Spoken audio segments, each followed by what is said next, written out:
I don't know.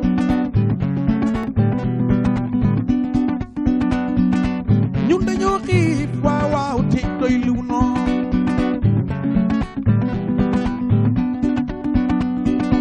Ñun dañoo xiif ndeysaan te doy lu noo. Fi ku fi falu ku ne yaa ngi tibbee sa ñaari loxo.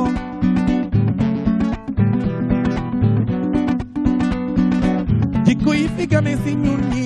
soppi nañoo. Mondialisation bi tamit moom jaaxal nañu. Yow mi war a fal ki fi war a toog ëllëg. Ñu dig la ñaar fukki suba yow nii nga jël dër bi tey.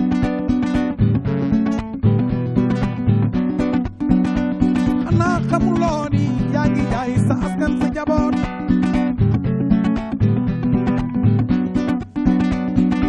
Nous disons non ngir bañ ku ñu noot. Nous disons oui wit li fi maam yi bàyyi woon cosaan lay nañu.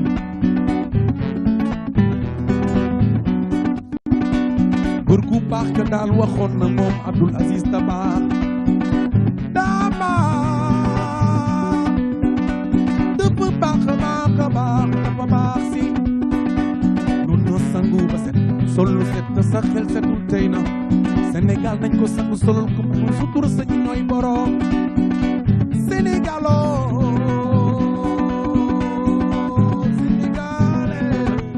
Sénégal waaw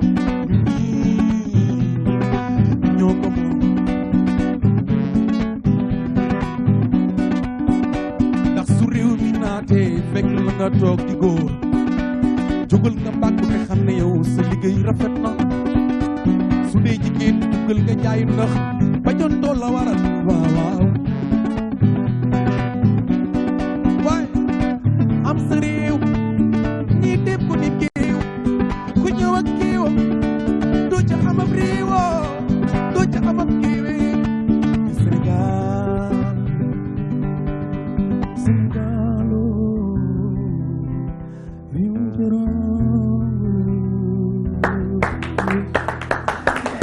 Très bien, il se veut bien sûr l'esprit jeune, l'esprit sénégalais, l'esprit panafricain. Et bien sûr, c'est l'artiste du peuple. Il se nomme tout simplement Mambandou Nour de son vrai nom, mais on l'appelle Modou Kumba. Modou Kumba, ñu ngi lay ñaan nga yegsi sur ce plateau de toi-même, tu sais, bàyyil ma guitare bi nga ñëw toogal ma fii bu ko defee ñu tàmbalee lépp li nga xamante ne mooy waxtaan ci wàllu musique. Et bien sûr, comme tous les jours, bien sûr, du lundi au vendredi, 17h, 19h sur les antennes de la DTV, c'est reparti. 2 heures de show, 2 heures de live, 2 heures de divertissement intelligent. Et aujourd'hui, comme Pape Ousmane a l'habitude de le faire, on reçoit ce soir monsieur Abdoulaye Seck, économiste tey moom la ñu indi fii ngir waxtaane lépp li nga xamante ne soxal na koom-koomu réew mi ñu nar ci waxtaanee waxtaan bu am solo la mu sant Seck moom ci yéem waaye loolu yëpp dinañ ci dem ba tax na Alaaji Sala Bigué Ndiaye mu ngi fii ngir la leçon du jour mu amati leen njëriñ yéen askan bi nga xamante ne yaa leen koy laajte saa su ne Mbaye Sène pour l'actualité sportive moom it mu ngi fii pour nous donner les performances de cette semaine ak li nga xamante ne ñu ngi koy waajal. C'est important, l'actu buzz, toute l'actualité de l'internet présentée par Adjara Cissé comme ni mu koy tàmm di defee waaye leer na leen ne Valérie mu ngi fii moom tamit pour nous donner l'actualité musicale. Quant à ki nga xamante ne moom la ñuy wax Rougui moom it mu ngi fii je consomme local tey tamit muy ñëw di waxtaanee li nga xamante ne moom mooy pagne tissé bu Mandiagui donc tey loolu la naka waxtaanee kon boog Alaaji Sala Bigué Ndiaye yëf ya démarré na léegi ñu ànd ak ki nga xamante ne mooy Adjara ngir mu jox ñu l'actualité de l'internet, c'est tout. Très bien, donc l'actualité de l'internet, nous démarrons. Traque des biens présumés mal acquis. L'instruction du dossier de Aïda Nyong prolongée pour la 10e fois d'après Dakaractu. Vous l'avez dit Nicolas, le dossier de Aïda Nyong du nom de l'ancienne égérie libérale inculpée pour enrichissement illicite connaîtra-t-il un jour son épilogue? En effet, un journal de la place a appris de sources autorisées que les juges de la commission d'instruction de la Cour de répression de l'enrichissement illicite créée ont encore prolongé de 2 mois l'instruction du dossier. Ce faute d'avoir le rapport de l'expert chargé d'évaluer la valeur des bijoux dans les corps que détenait Aïda Diong et la CBAO Ati Jari Bank. Donc justement tey Dakaractu dafa ñëw rek fësal li nga xamante ni moom mooy dossier Aïda Diong nga xamante dañ koy topp ci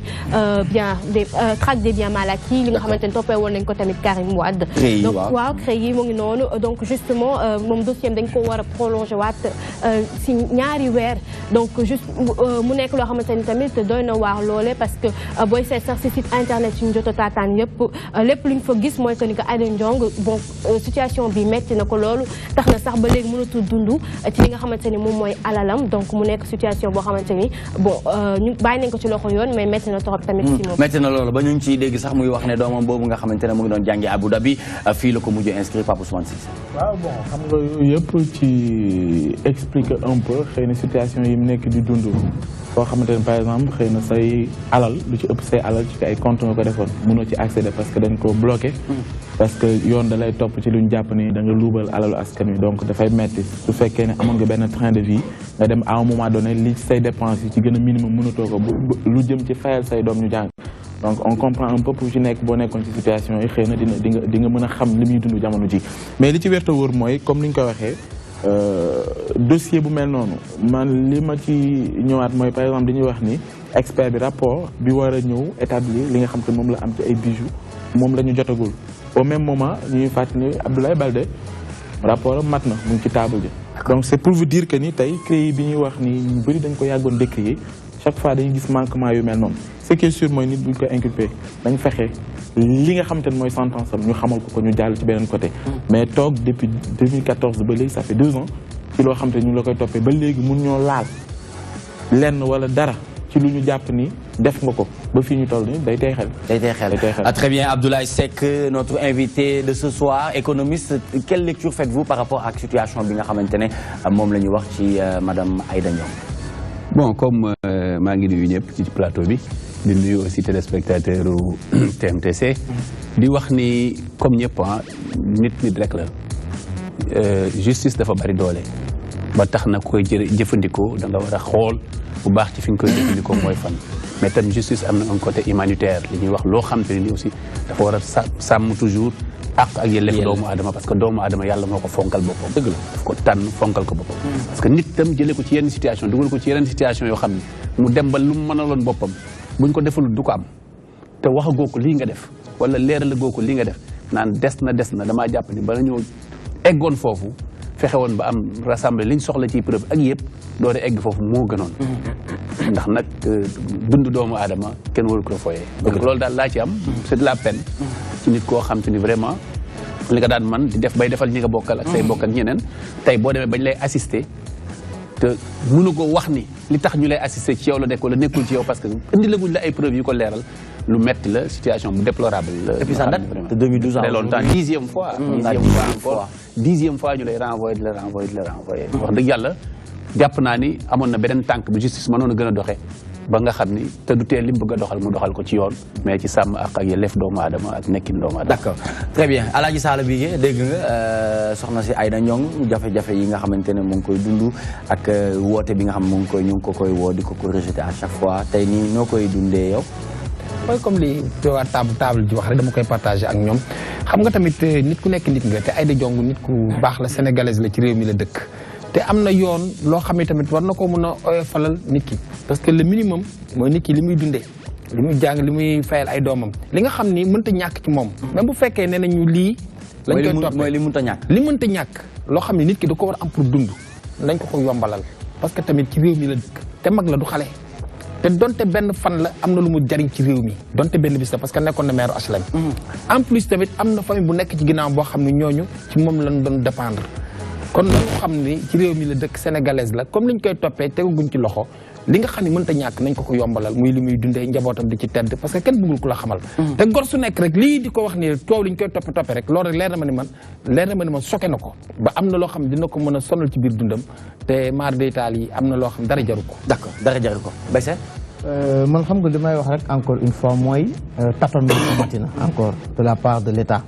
tâtonnement weesuwut yow nga ne yaa ngi toppee nit ki ndax lii lay def affaire phytosanitaire lañ ko jàppe woon benn moment moom ak ñeneen ñu doon liggéeyee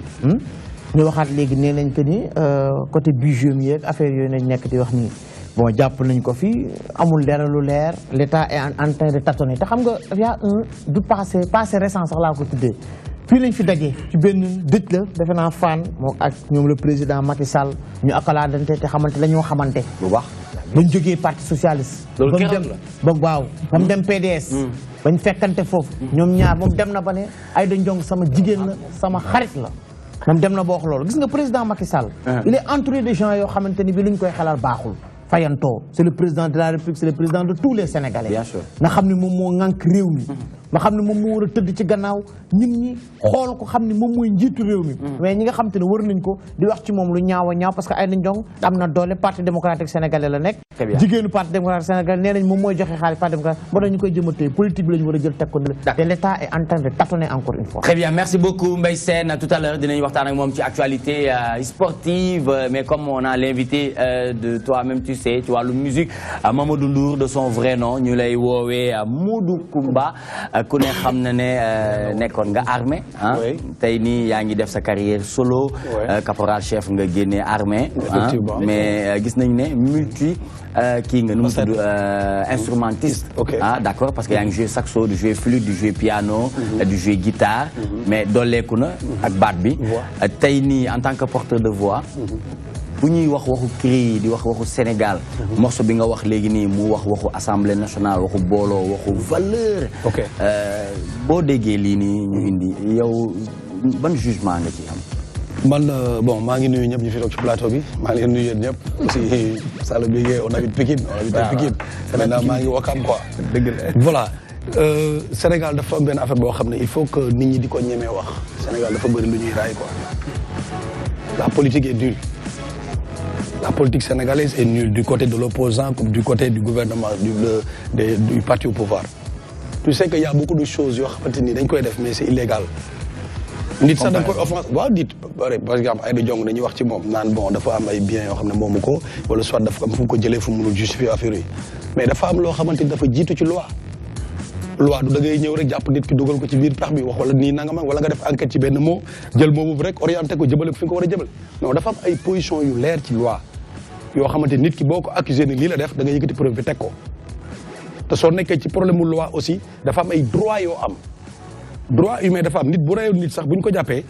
dafa am condition yu favorable yu ñu koy teg pour mun a am li leer ci moom mais boo ko jàppee dugal ko foo xam ne déjà ce qui est mal de la personne mooy famille c'est rendre la personne faible et que la personne si elle est faible elle pourrait rien dire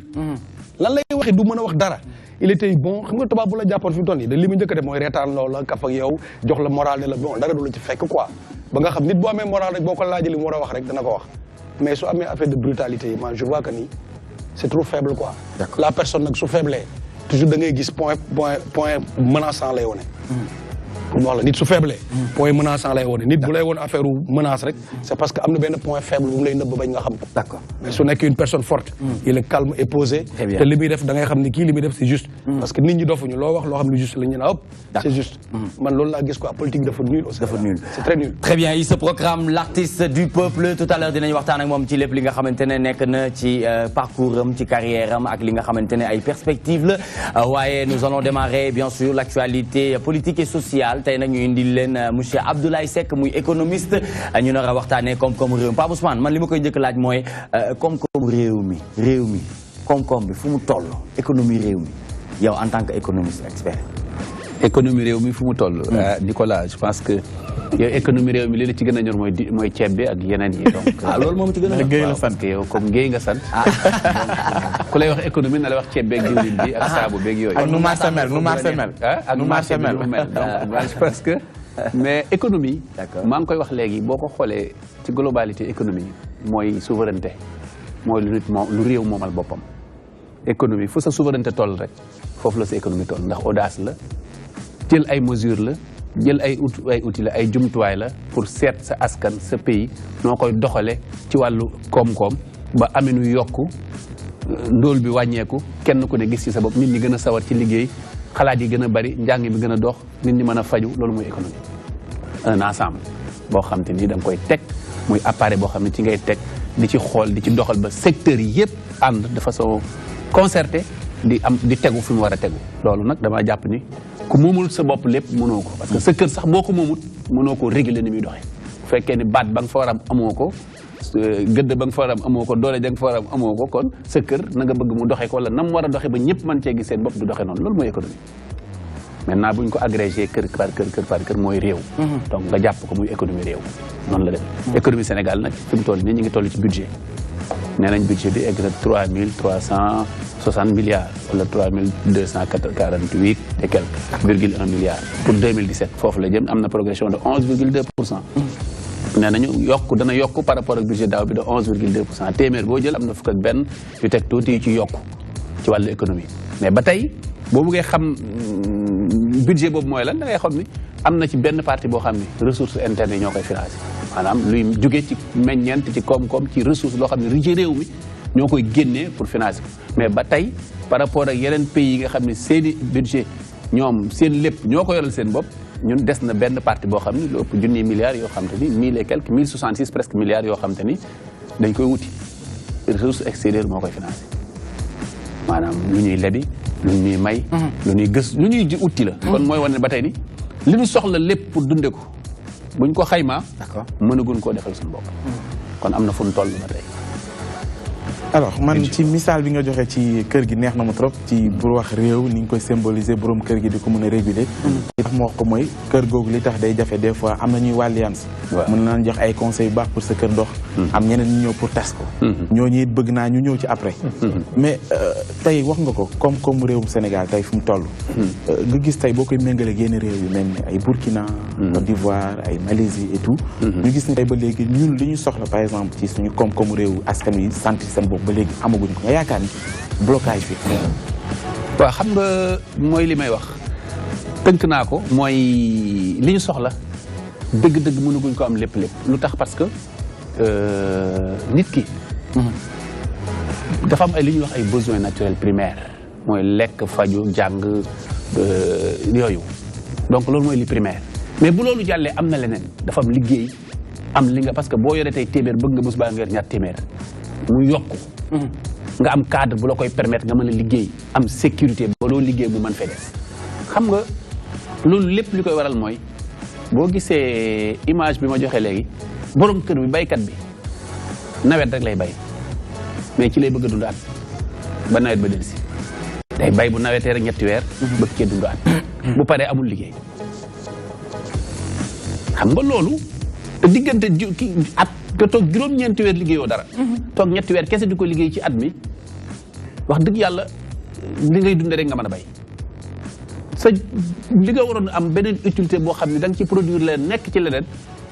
tàggatuwuñ ci loolu habitude yi moo bokkul ñun dañoo jël li nga xam ne moom lañ donnoo ci tubaab bi donnoo ko di ko jàngi ci extérieur jàng ko ci économie muy ay théorie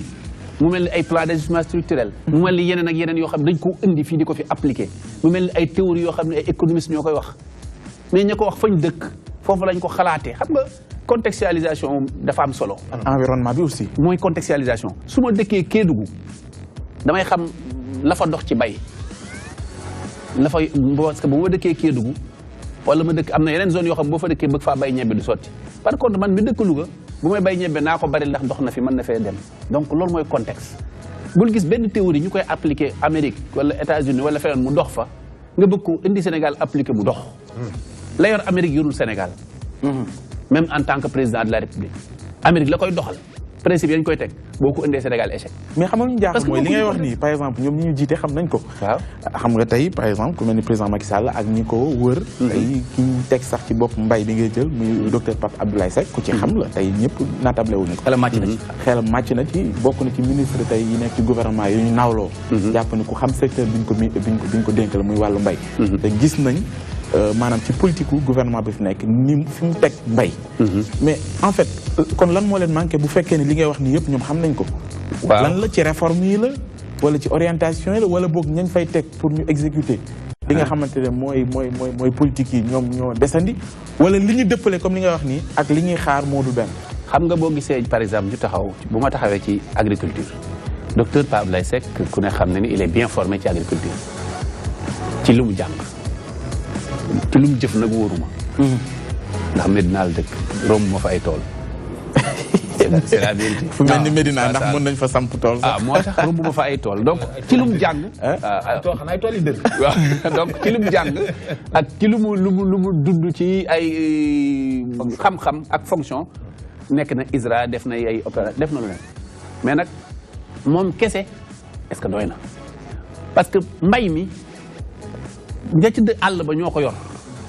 boo yoree politique bi ak programme bi te ba léegi ñun lañ daan bayee di illeer ak fas ak kii yi nii ba léegi moom la ñuy bayee. te yooyu buñ ko daan bayee soppeeku na de. non non non. léegi non boo ko seetee. gën nañoo moderniser moderniser est-ce que yaatu na. moderniser aussi bu yàgg rek. non moderniser. ñu wàccee fa ay kii tracteur waaw tracteur yi. voilà xam nga tracteur loolu mooy problème bi. ma jox la problème bu tracteur Abdoulaye Wade moo njëkk indi ay tracteur fii. indi ko fii ci foire bi ñu jox ko nit ñi yóbbu ko 6 mois après boo duggee ci àll bi doo gis benn tracteur. lu ko waral parce que tracteurs yi fuñ paan fa la ñuy yem service après vente amu ci. boo ma ko joxee ma yóbbu ko Loora ga ma dëkk bu ma demee tracteur bu ma koy foofu bu fa paanee ma am problème. kenn ku koy réparé amul ci région bi ma dëkk. te mënu ma koo yanu di ko indi Dakar. donc dafa am lu jiitu. te gars yi dañu déplacé wu. te duñ amul loolu dafa am lu jiitu. li jiitu mooy. former nit ki jox ko jumtuwaay wu tolloog li muy liggéey kii bay pour dund di bay pour li ñuy wax exploitation familiale soxlawul tracteur kuy exploité lu mag agro industriel yi ñoo ko soxla mu wóor leen tracteur bi mais koo xam tracteur bu xëyee si tool gont fi nga jeexal franchement perte la looy doyee tracteur donc mbay mi ci boppam dafa laaj accompagnement bu wér dafa laaj accompagnement bu wér boo xam te ni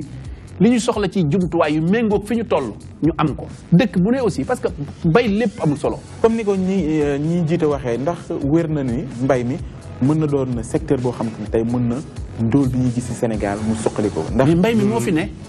mbay mi moo ëpp lu mu occupé ci ay sénégalais ba léegi nii may wax ak yow. li ëpp ci sénégalais yi. li ëpp ci sénégalais yi bu nawetee dañuy bay. am na ci ñu am doole ñu ngi exploité liñ man am na ci ñu am doole ñu ngi exploité liñ tollool pour li ma la waxoon sauver seen bopp kon mbay bi moo ëpp ba léegi sénégalais yi muy occupé mais nag mbay mi ci budget ëpp ci Sénégal lañ ko fi jox ci contribution tam ci contribution tam mbay mi contribution pour nga sentir ko dana jafe xam nga lu tax Pape su ma bayee man jaay ko yóbbu ko Touba wala ma indi ko fii gis benn chinois mu jaay ko sama gerte yëpp mu def ko ci ak ñebbe yëpp lépp la ñuy jënd ñu def ko ci conteneur yóbbu fay ma sama xaalis ma téye sama xaalis def sama poste di dundee naak sama njaboot yow mi nekk fii nan ngay sentir man indi naa dara ci économie bi loolu dem na kenn transformé ko fii alors que loolu waroon nañoo mën a accompagner muy chaîne bu commencé ca baykat ba ba produit ba ci njëkk a génnee nekk lépp made in Sénégal loolu mooy indi économie bu dox soo bayee gerte bi wala ñebe bi ñu koy transformé ba def ko biscuit fii ci biir Sénégal mën naa nekk usine ba koy def biscuit ay nit a ngi ciy liggéey fa ko doon fañ ko dee bay ay nit a ko bay ñoo ko jaay ñu koy transformé di dem étape bu ne fu mu jaar fu ne ba dana ñëw ci sa télé bi sax pour def publicité biscuit yow lu mel ni gerte par exemple gis nañ ko lu mel ni gerte am na lu mel ni gerte gis nañ par exemple waaw mais ba tey des na c'est maanaam fa mu waroon a egg heure bi ñu wax ak yow eggu fa ba léegi parce que buñ tombee ci segal gerte sax am problème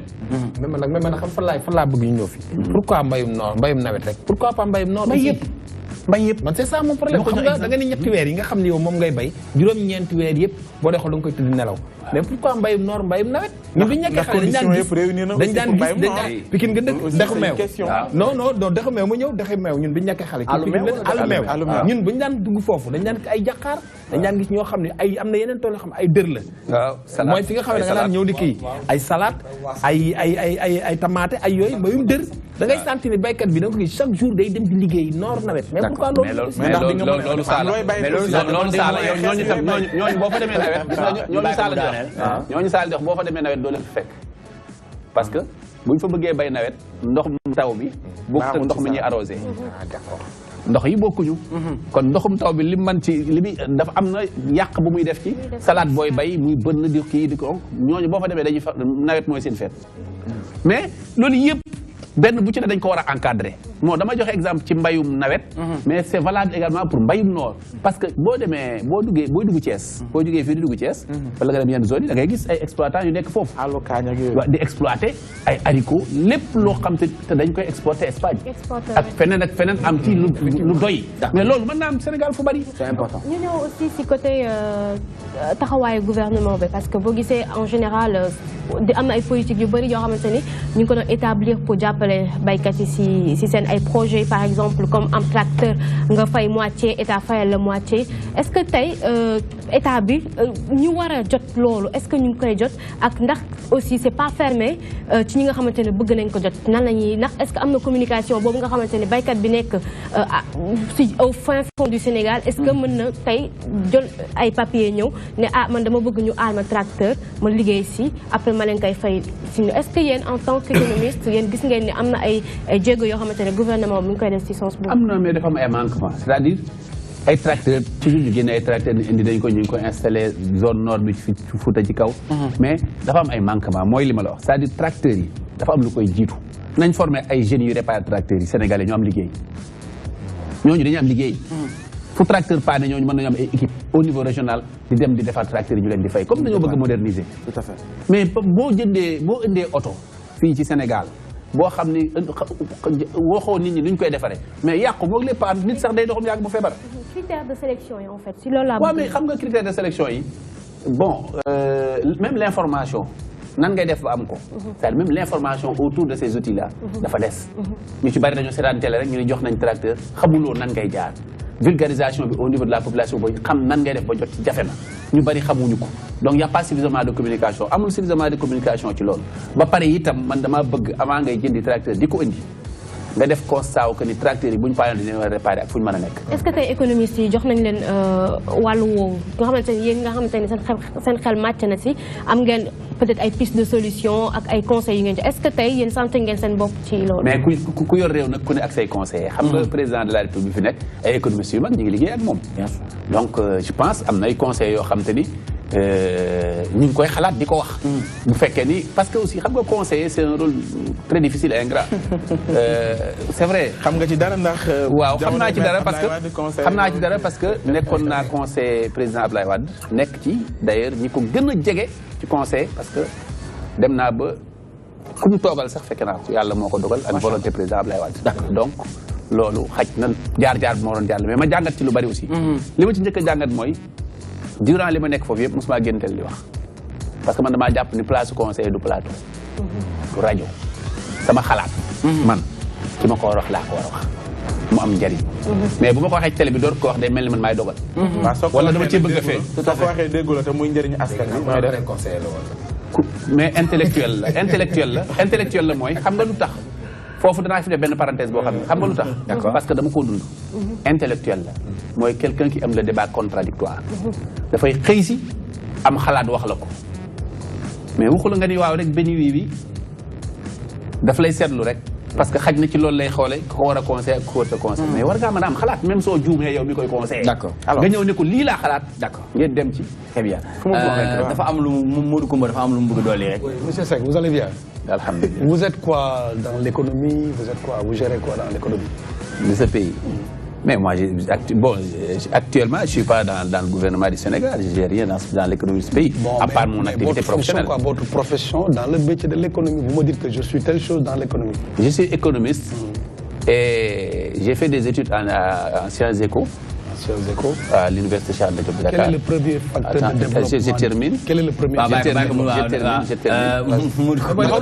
Je vous en prie, monsieur. Non. C'est pour l'intérêt du pays. D'accord, mais parce qu'à lui, il était au gouvernement. Man dama lay wax man maa doon rendre Ablaye Wade service chaque fois bu daan voyager jël vol avion pour dem militaire laa woon nekk vice-président ma defoon ça. mais Sigil léegi nag dama bëgg rek. parce que ñun Sénégal moo ñor man maay artiste boo xam ni. maay citoyen du pays. l'artiste du peuple. l'artiste du peuple. damay xool loo xamante ni mooy lu wér. parce que tey su ma taxawoon di wax damay jël benn projet teg ko bind ko ni lii laa xalaat pour Sénégal. man depuis loolu nga commencé di expliquer ci affaire u Sénégal dégguma benn yoon nga wax ma benn facteur de développement boo xam ne dafa cognitif yow mbay mi rek nga ma jàppal yem foofu te tey pourtant yaa ngi gis ay nomination ministre de la culture vous ça vous est arrivé au niveau de votre ministère de la culture vous aviez Modou Bousso Leye qui a raté et qui a échoué le festival des arts nègres jëmuñu foofu mais Sénégal présentement li ñu soxla woon mooy état taxaw jël ay surface. Vous avez vu la visite du président de la France bu ñëwee Sénégal bi à l'Assemblée am na wax bu mu njëkk a wax il a parlé sur les surfaces de l'Afrique et que gars yi veillé wuñ ci surface de l'Afrique c'était l'exploitation vers les terres les mers et tout ça. Mais vous n'avez pas l'attention de voir ce qui est dans notre nation. Le problème, c'est que vous avez développer dëkk bi au lieu de lancer des choses yu amul argument bu leer. Très bien. Loolu mooy suma problème quoi. D'accord. Gouvernement yi nañ jël espace yi exploiter ko def ko ay tool à leurs propres moyens. Ils ont les financements. ñu jël les gars yi nga xam ne ils ont l'expérience de faire l'agriculture. On les finance, on les forme vers l'agriculture. C'est ça moi. Très bien. Monsieur Seck. Excusez-moi. waaw non li nga wax kenn ku nekk am na ko xalaat citoyen nga kenn ku ne nga am. toi-même tu sais yaa ma gën a xam donc xam nga li xew ci réew bi am nga ci xam-xam parce que ci réew bi nga nekk li ñuy dund ngay dund donc duñ fi créer wala di fi inventé lu fi amul li ñuy wax ñun ñoo ko bokk di ko dund su dul dëgg ku ne xam nga ko donc li nga wax nii aussi loolu nga sentir et c'est normal d'accord donc développement du benn secteur ay secteurs yu bari la culture ci la bokk leneen ci la bokk donc dañ ko moom laa lay waxoon ni ay secteurs yu bari yu ñu dajale la mu jox la lan mooy développement réew mais fi ñu toll li ñu soxla daal mooy li ma doon wax léegi di ci terminer mooy un président de la République ku koy conseiller wala décideur bu mu mën a nekk dafa am noo war a doxe ak noo mën a mel li nga ko war a mën a conseiller moom président bi muy njëriñu réew mi kese parce que nag conseil président jafe na jafe goo xam ni ki ngay conseiller bis boo ko conseiller ba mu jël décision ba jum amul autorité supérieure bu mën a casser décision kon prudence la ak wax ci li nga gëm te yàlla tax ak mu désintéressé loolu moo am solo très bien man bëggoon naa par exemple ci bu yàggul parce que démb la yaakaar na président de la République mu inauguré autoroute à péage Diamniadio AIBD ak Sindia mu yëkkati ci kàddu di féliciter coopération Sénégal-France bu daté il y a 50 ans lu ko jiitu gis nañ premier ministre Manuel Valls ñëw fii spécifiquement mu tudd Eiffage jafe-jafe yooyu économiquement parlant tey ban lecture nga am ci kàddu yooyu président de la République yëkkati ak jamono bi muy wootee secteur privé bi ñuy mën au moins si dugal seen loxo ci lépp loo xamante ne ay marché état la yu mel ni comme yenn marché yu mag yi. ñooñu jàngatalee loolu. loolu mooy économie damaa commencé wax souveraineté la loolu moomal sa bopp la mais est-ce que am nga possibilité doxalal ko sa bopp. Sénégal dañoo dem ba jàpp ni c'est une tradition mënut a dem bàyyi France nit sax mën naa wax dara jëm ci France ñu ni kii xanaa dafa dof France lay wax lii. France bi nga xam bu ko neexoon tey Sénégal def nangam. parce que France dafa def ay preuves yu mel noonu fu bëree bëri. donc li mu wax c'est vrai France dafa yàgg taxawu Sénégal dafa yàgg ànd ak Sénégal dafa yàgg jàppale Sénégal. maintenant est-ce que foofu rek la ñu war a taxaw pour jàll dem développement ou est-ce que ñun waruñoo gis leneen. pourquoi parce que am na ñoo xam te ne ni développé nañ actuellement di ay pays comme yu mel noonu comme Sénégal en l'espace d'une génération. ci lañ développé te liñ développé mooy lu ñu xalaatal seen bopp concevoir ko seen modèle yi bopp yoo xam ne dafa méngoog la ñuy dund ñoom ak la ñuy dox investir ko ci seen i nit tey ji ay pays yoo xam ne dañu di cité lañ. yaakaar nga ni war nañ mën a yegg foofu Sénégal. waaw war nañ fa mën yegg pourquoi war nañ fa mën yegg. ñu départiru ci suñu. waaw xam nga boo demee ba ñuy soulever la question de la monnaie unique bu dañee lu bari dañ suñu diggante ak France buñ dépendre tout ci français CFA bi nga xam France moo ko garanti pour ñun lu bari wàññeeku buñ demee ba nga xam ne li ngay wax la préférence nationale ak sous-régionale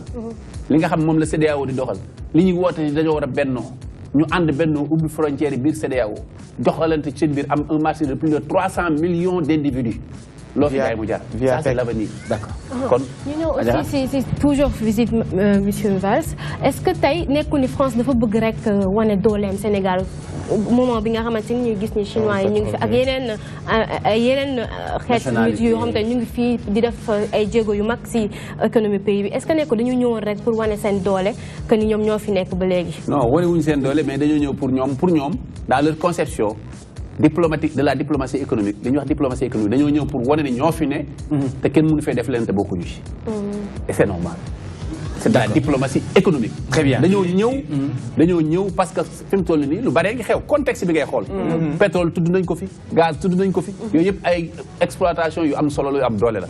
ba pare ñëw nañu bi ñuy ñëw dañuy indaale dara wan na ñoom ñi ngi fi ba tey te bu ñu ñëw teg nañ ci taabal ji lii 92 millions teg nañ ci taabal ji lii ngeen mën cee jàpp def lii def lee comme nañ ko daan defee waaye nag na ngeen xam ne lu fi génn lu ne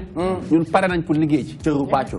daañ ci bokk en tout cas donc comme loolu nag te Nicolas lu ñu ci mën a yokk rek mooy président da xëy na dem na Pologne moom xam naa ne peut-être dafa ubbi fa leneen foofu waaw xam nga Pologne dañ fa sax invité en fait dañ fa sax invité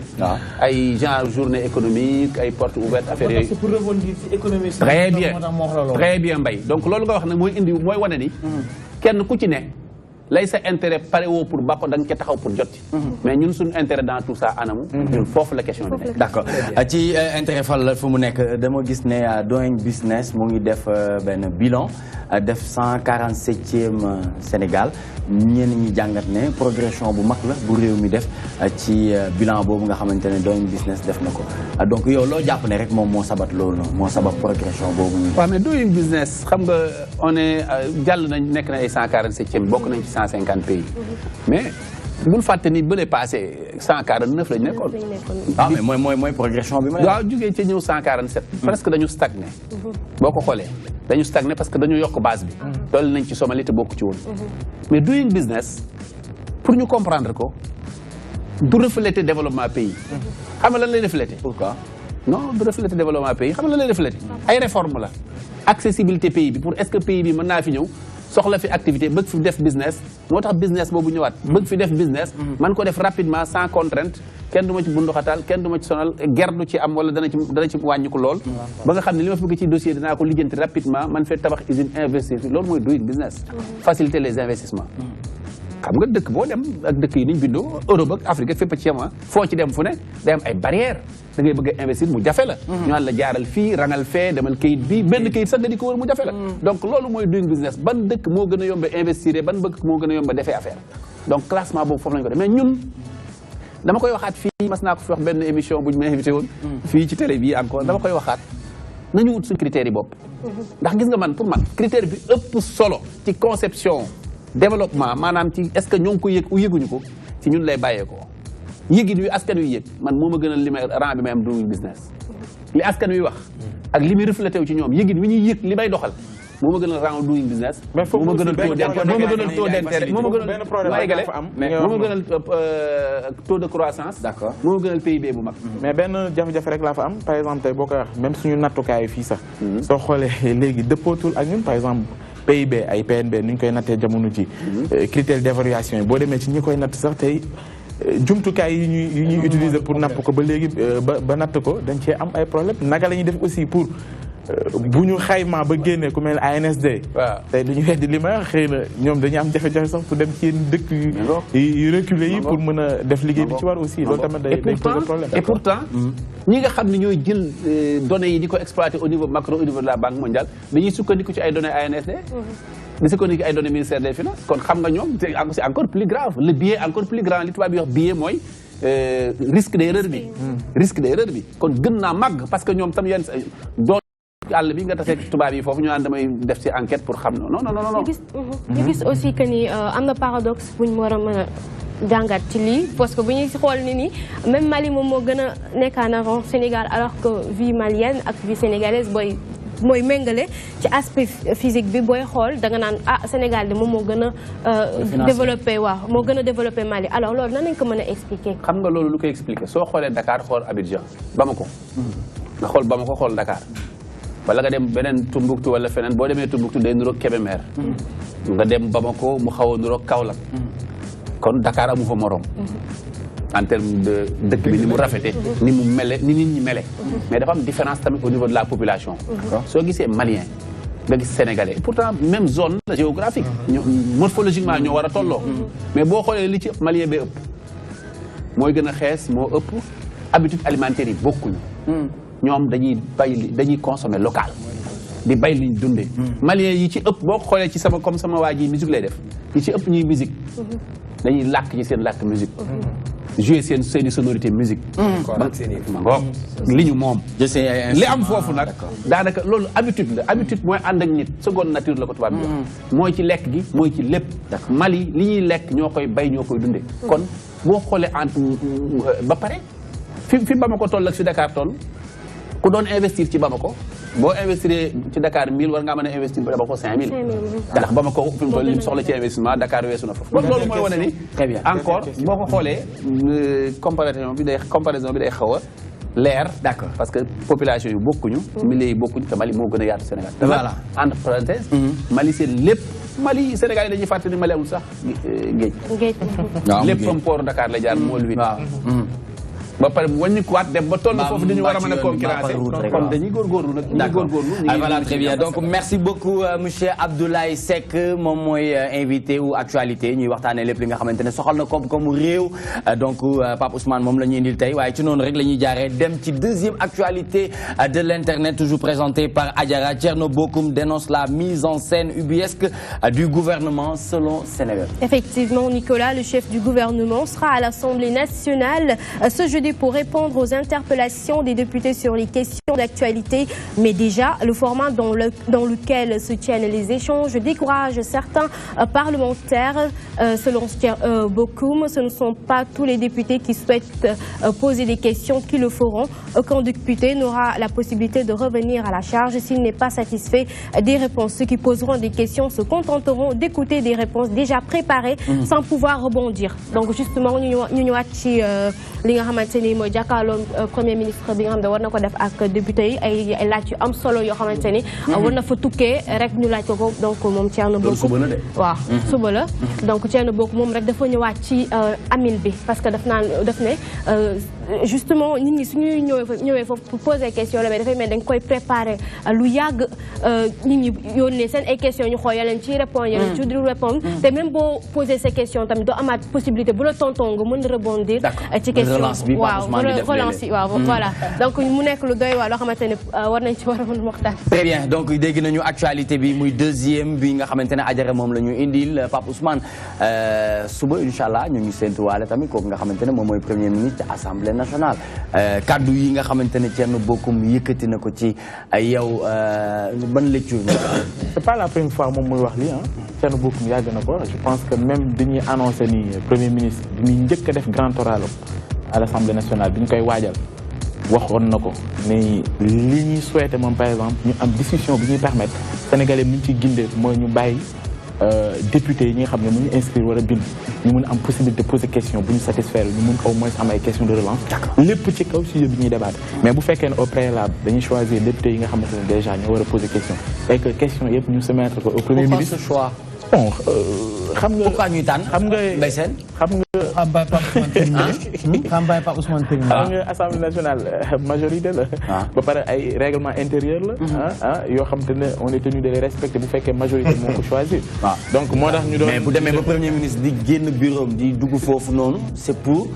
ubbeeku mën a waxtaan mën a leeral zone d'ombre yi nga xamante ne am na ci waaw moom laa lay yenn expliquer secteurs xam nga par exemple bu fekkee tey assemblée nationale la ñu régir ci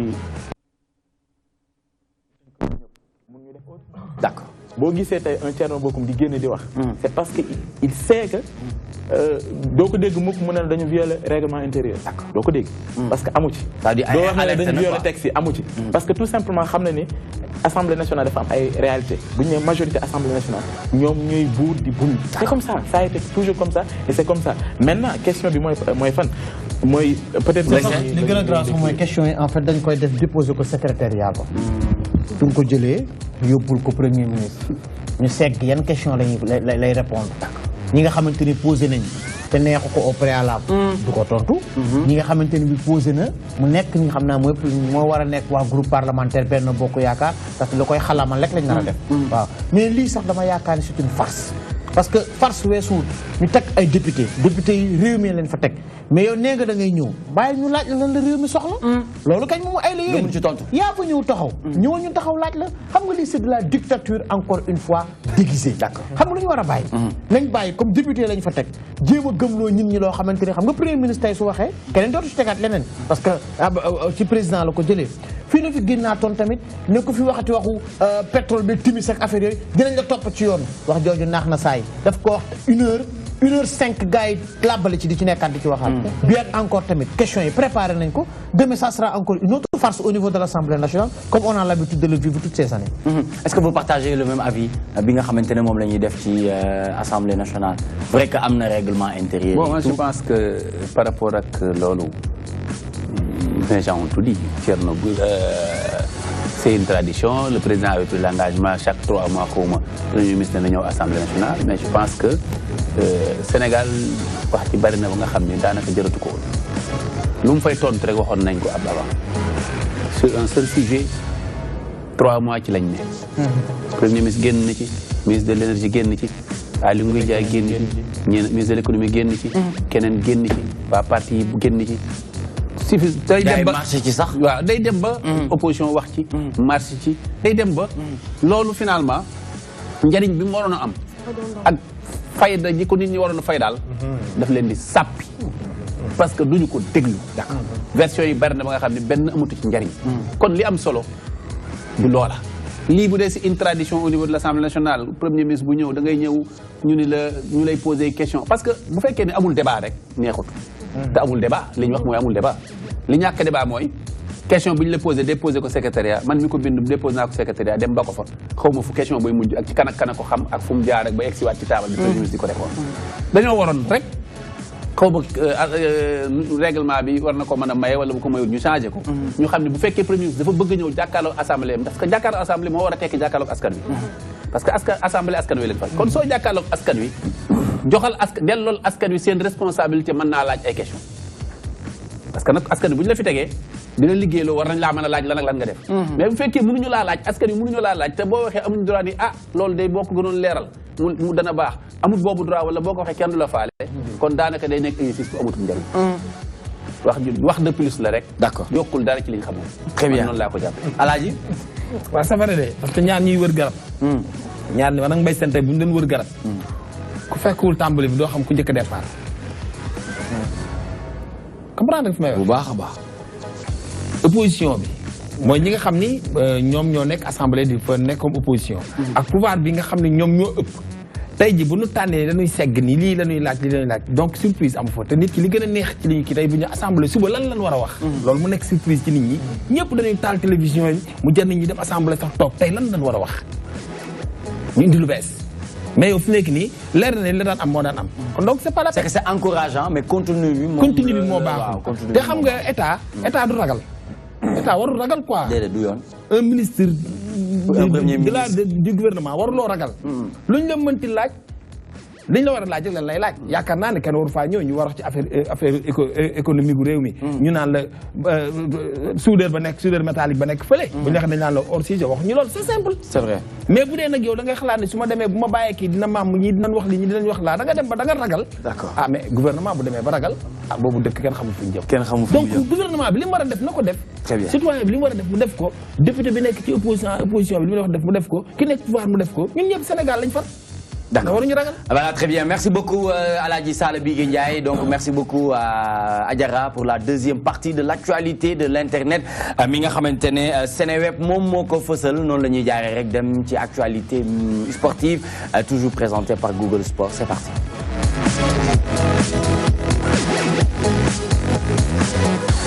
Très bien, nous démarrons avec la lutte sénégalaise. Balla Gaye 2, Gris Bordeaux, presque ficelé. Démarché par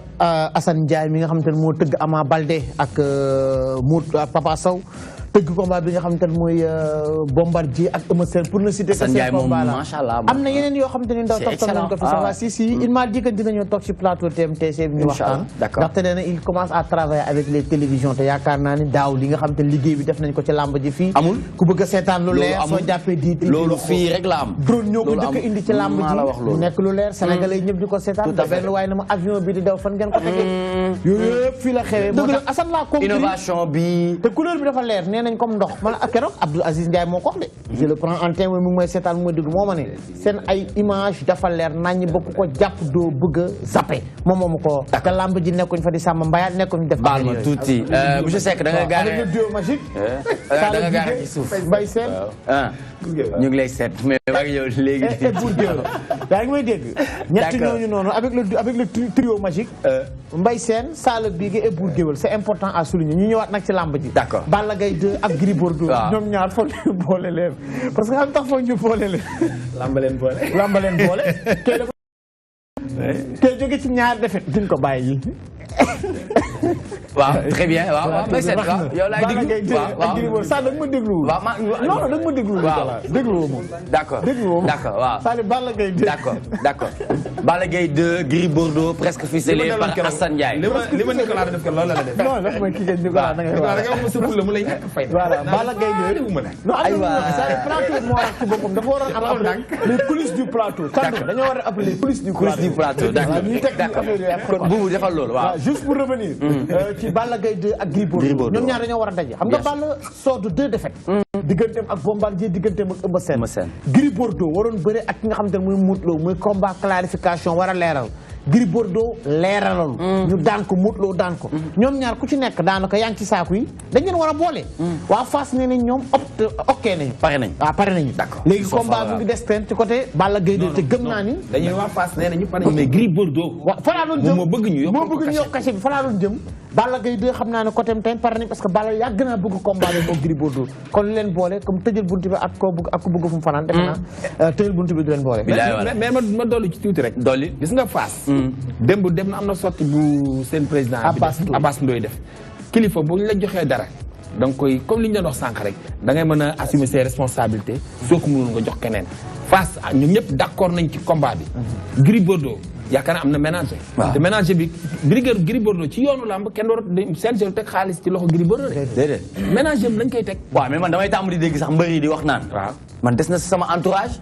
sama staff léegi man lu ñu wax laa wax c'est ça man nag loolu mooy sama problème pourquoi waa Fass d'accord ci combat bi ba ménager bi d'accord Gris Bordeaux moom ni non il faut ñu yokkal ko cachet donc kon la ñuy wax ci biir kon noonu kon jubóo nañu ci kaw mais jubóowuñu ci suuf am na lu nekk ci biir Fass xam nga sax c'est-à-dire combat bi day yoon muy Gris Bordeaux mu may dégg ak di Balla Gaye 2 dañ ko war a bëri Gris Bordeaux dafa ameel Fass quelque chose lu mu leen ameel mooy dafa jóge ci défaite ñu ci bëri mere ko supporter yu bëri mere ko Balla Gaye 2 Balla Gaye 2 jóge tamit ci défaite mais moom suñuy weer da ngay gis làmb daf ko namm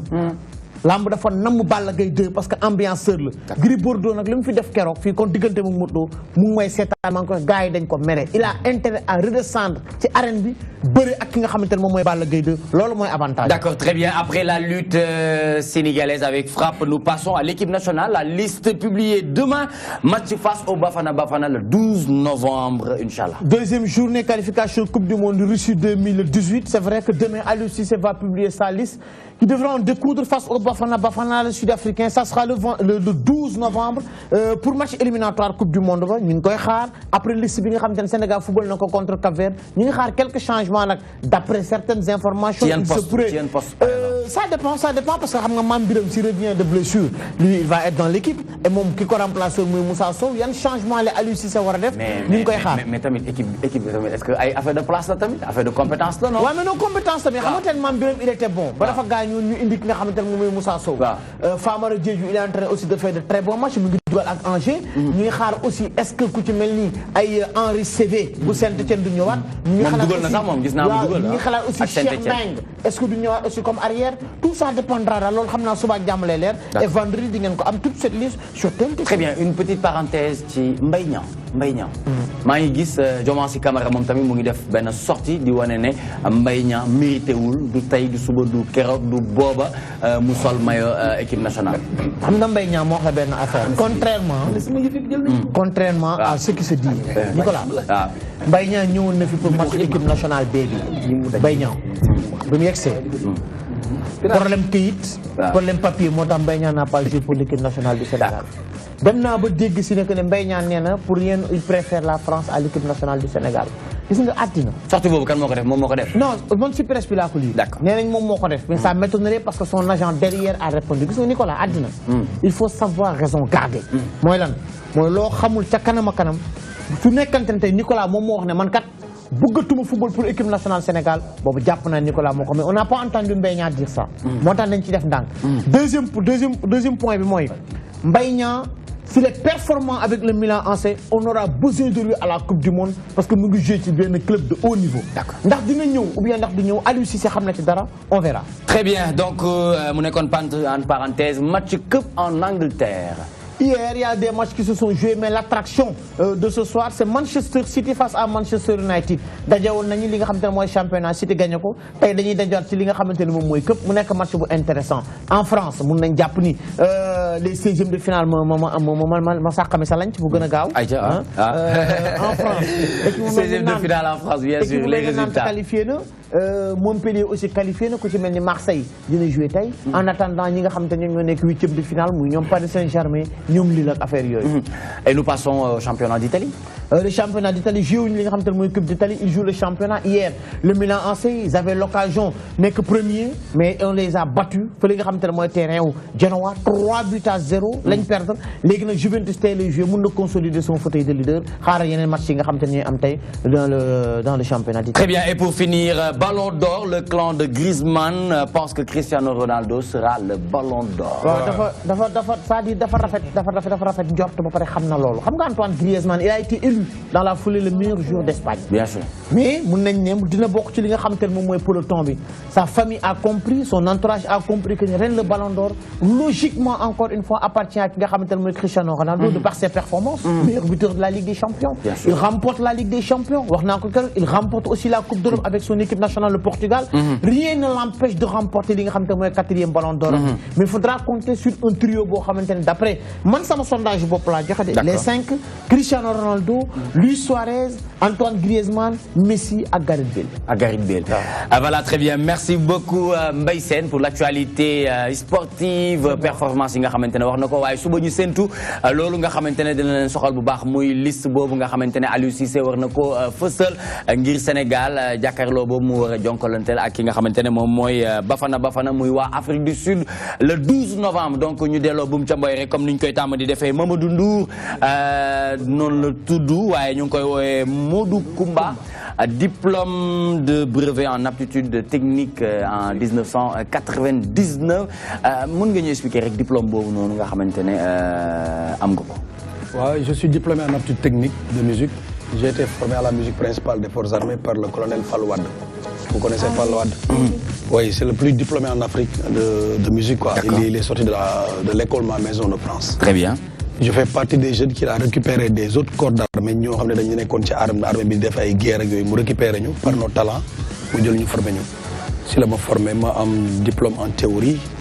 musicale et en instrumentation, arrangement et tout ce qui est musique. Donc je suis à la place, là où je suis, je peux dire que je suis un docteur en musique parce que je peux former des professeurs qui enseignent dans les écoles. Niveau bi ñu jàngee ak ñoom seen niveau bokkul parce que ben diplôme bu CT1 armée ça représente presque le brevet d'un prof de musique. D'accord. Donc ñun à telle année d'expérience ak musique bi ñuy dem ba jàng ay lecture de musique ak yooyu yëpp donc fi ñu toll nii am nañ benn expérience bu assidue boo xam ne mën nañ taxaw fu ñu neex ci àdduna bi jouer musique. noonu la toll. Très bien, libéré en 2008 nga génne ak caporal chef. waaw li ngay wax nii. ay kii la ay comment dirais-je, c'est des ay plus-value la. ci li nga am. mais ban raison moo indi. nga génn armée. waaw def sa carrière. bon xam nga déjà bi ma nekkee armée dama doon jouer ak yeneen orchestre yi dama doon jouer ak yeneen orchestre yu bëri parce que des fois dañ ma doon jël si ay musiciens soxla ma ne ma wéy ñëwal jouer ma ay chanteur fii Sénégal ñëwal jouer ma clavier wala ñëwal arranger wala lii ma bàyyi armée bi dem su ma ñëwee des fois sax armée bi dal sama kaw parce qu'il n'est pas autorisé. maanaam da nga doon branler quoi. waaw dama daan branler dama daan fignolé. maanaam ma am benn damay monter garde sax. gars yi par exemple fay ma benn 50 000 ci benn soirée ma gis sama benn collègue dóor ko benn affaire mu montel ma après man ma dem dox sama soxla. d'accord yow ngay ger. non geruma sax parce que jamono boobu tamit aussi. nga ger bay. non c'est pas de la corruption c'était juste parce que non de corruption. attends je vais vous éclaircir là. yaa ko wax. non du guerre c'est-à-dire léegi lan la léegi nañu ko déglu waa léegi léegi nañ ko déglu léegi nañ ko déglu mon cher rëccu na ko de mon cher du guerre waaw Aïcha s'il vous plaît très bien Mbaye Sène ñu bàyyi ko mu tontu léegi je suis sénégalais de sang je suis sénégalais de sang j'habite le Sénégal te képp ku ma xam fréquenté ma soo ma xamee di nga xam ne man du ma caaxaan kan am na yoo xam ne du ma ci dugg d'accord c'est-à-dire geste boobu nga doon def noo ko tuddee man musicien laa woon waaw moom laa koy wax ni déglu j'ai été formé en tant que musicien dans l'armée il était interdit par exemple à pareille heure que tu sois en service et tu sors vaquer à tes situations. Lolo, c'est une chose de fignoler. Là, vous pouvez me dire que par exemple, j'ai branlé à une permission, j'ai fauté sur le règlement, ce qu'il a dit. D'accord. Mais il n'y a pas de guerre, parce que guerre, parce que man, d'abord on monte une faction, me dit ça ma kharit, à ma place, me remplacer moi, me dit mais lolo moy yoon lolo c'est comme aussi il y a une autre position mais Modou Koumba après nga déglu Modou Koumba non attends écoute dama lay wax parce que il y a une autre façon il y a une autre façon il y a une autre façon OK déglu ma je vous en prie vas-y Modou Koumba waaw yaa ne caporal chef monter garde waaw musiciens yi soxla la ci maturité bi nga am ak bagage bi nga am lay fay 50 000 yaa ko wax ah bu ñu la fayee 50 000 nga xam ne comme da ngay monter benn 3 heures 4 heures de temps nga woo sa copain bi neexal ko mu montel la nga dem jouer yaa wax loolu Pape Ousmane waaw ban jàngat nga non attends non ça c'est une accusation non dama leeral parce que c'est pas une position là attends Lamine du lekk morom ba ta ñorul man fii li may wax dama koy leeralaat mu dégg parce que benn position mu ngi nii des fois damay jël nit montel ma wala man ma jël montel nit te du ma fay dara man aussi mun naa nit mun na ma montel dama ko jox dara ba léegi waxuñu loolu mais c'était une chose yoo xam ne dañ koy def c'est pas ay affaire de fay sur dañuy pass mais li fekk ne génn nga xaalis rek c'est ça non mais c'est normal non boo ni woon c'est normal parce que nit ki au moins bu la téyele benn affaire nga jox ko lu mu jëndee ataaya mais nel waaw rek ah oui mais kon nel mais c'est normal ça la remplacer parce que garde yi il faut mu am affaire mu naan ataaya waaw déglul s'il vous plaît Pape Ousmane quelle lecture faites-vous par rapport à li mu wax léegi nii OK léegi bàyyi Pape Ousmane non non je laisse vous en priez rek je t'en prie rek day wax Pape Ousmane OK xam nga grand yi boo ko dégloo sax moom tontu na boppam waaw lu leer na tontu na boppam tontu na boppam kon jarul doole amul doole moom tontu na boppam waaw Modou mooy da nga ko jox mooy da nga ko doon korom pour mu toog foofu ah non non ko la doon def dama ne dama koy jox dama koy jox mu jëlal ma mu remplacer ma mais su ma remplacer damay yëkkati dara jox ko pour mu waaw mais mooy loolu ataaya waaw d'accord c'est pour xam nga nit tamit aussi doo ko waxee mu remplacer la mun na remplacer par relation en tant que militaire et à grade égal mais am na côté boo xam ne yaa ko def allez s'il vous plaît Sala Bigué s'il vous plaît daaneel ñu dem c'est-à-dire xool daaneel ger nga ko korom pour du guerre yow yaa wax bu dugal sa non attends amul luy guerre mooy par exemple très bien mais ci armée amul je le paye pas mais ci armée amul loolu mooy non dama ne amul loolu corruption boobu amul laa wax yow laay jàppale de alaaji dama ne ci armée amul corruption boobu li nga doon def noonu c'est juste rek motiver sa beneen xarit pour mu remplacer la le temps nga dem jàppale keneen du question non attends non mon cher waa léegi Modou tamit il faut ngay déglu tamit bu la bàyyi nga wax da ngay bàyyi nit ñi wax je vous en prie vas-y économiste waxal monsieur Seck non xam nga peut-être guerre à très petite échelle la c'est trop grave mais guerre dans l'exercice s'il vous plaît waaw s'il vous plaît benn gis-gis bu gën a garaaw guerre bi sax boo xam ne mi gis naa ci lu gën a garaaw guerre bi ci action bi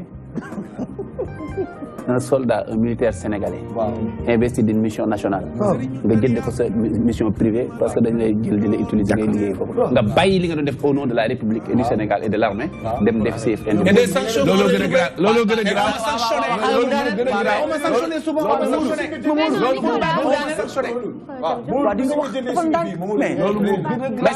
doucement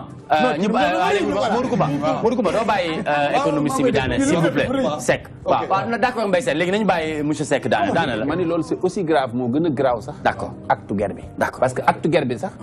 léegi nu ñu définir guerre définir non guerre moom wax dëgg yàlla li mu wax nuyoo murid la mooy li ñu wax defal ma action ma fay la lii loo xam ne warul am fay non damay définir waxuma damay définir dama ni guerre mooy lu warul am fay yow dajale rek bindal rek lu warul am fay mu ñëw def loola ko neexal la parce que yow dañ laa fay déjà pour ngay def loolu d'accord kon su ma ñëwee joxaat la ci leneen di la ko jox pour gaawal action kontaan naa ci yow ak damaa bëgg ak jël attaay ak sukkar ak nekkal ma yooyu yëpp foofu du place am d'accord très bien léegi déglu Modou Coumba est-ce que Modou Coumba comprendre ba léegi ne yow di nga tontu ba léegi comprendre loolu mais mail TMTC je vous en prie Adjara Cissé justement moi xam nga non dina wax am na lu mu wax mais dina waxaat mis à part le fait que bon am na un acte involontaire de corruption. D'accord, 88 628 11 22 bu nekkee woo leen ñu ngeen wax ñu ndax d'accord ngeen wala d'accord peut-être inconsciemment par sa passion par sa waaw mais Modou xaaral yow tam nag moom tam mu wax non moi je me dis que lecture bi aussi mooy par sa passion de vouloir faire sa musique il a commis ben acte boo xam ne c'est involontaire de genre peut-être c'est pas bien c'est pas pensé mais peut-être que ben acte non mais involontairement mais passion musicale en fait donc passion moo ko yóbbu pour mu def genre acte donc justement faut pas dañuy tëj ak Sall bi léegi joxe nga léegi Nicolas tu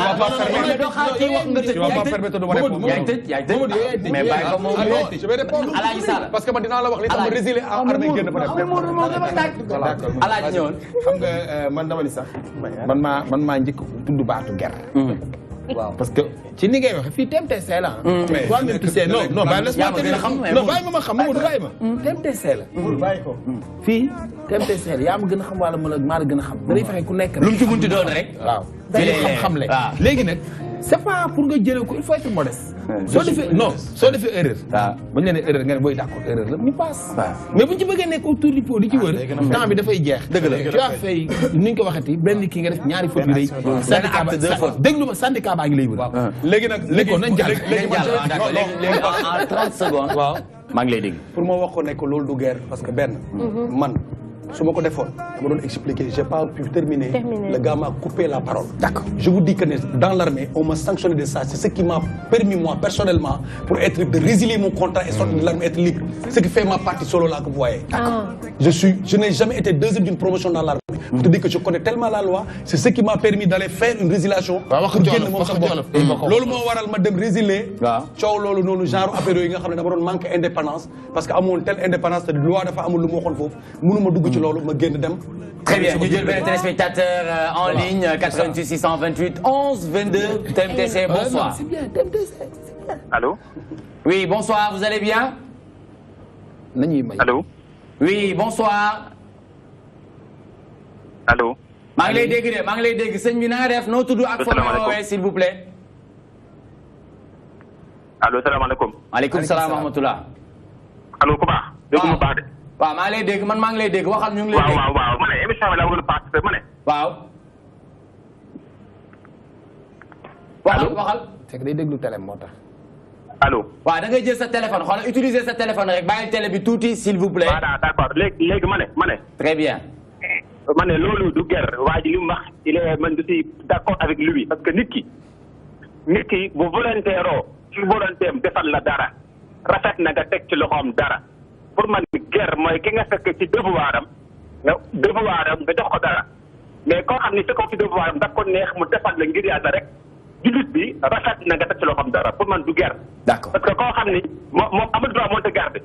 dafa war a wàcc ñibbi. yow wane ko kay defal ma lii. volontairement d'accord d'accord très bien. Merci beaucoup. Voilà, très bien. Merci beaucoup. C'était au 88 628 11 22, toujours dans toi-même, tu sais. Et tout à l'heure, nous allons recevoir Valérie sur ce plateau en compagnie de Rougui. En attendant, nous vous proposons une page de pub et retour dans toi-même, tu sais.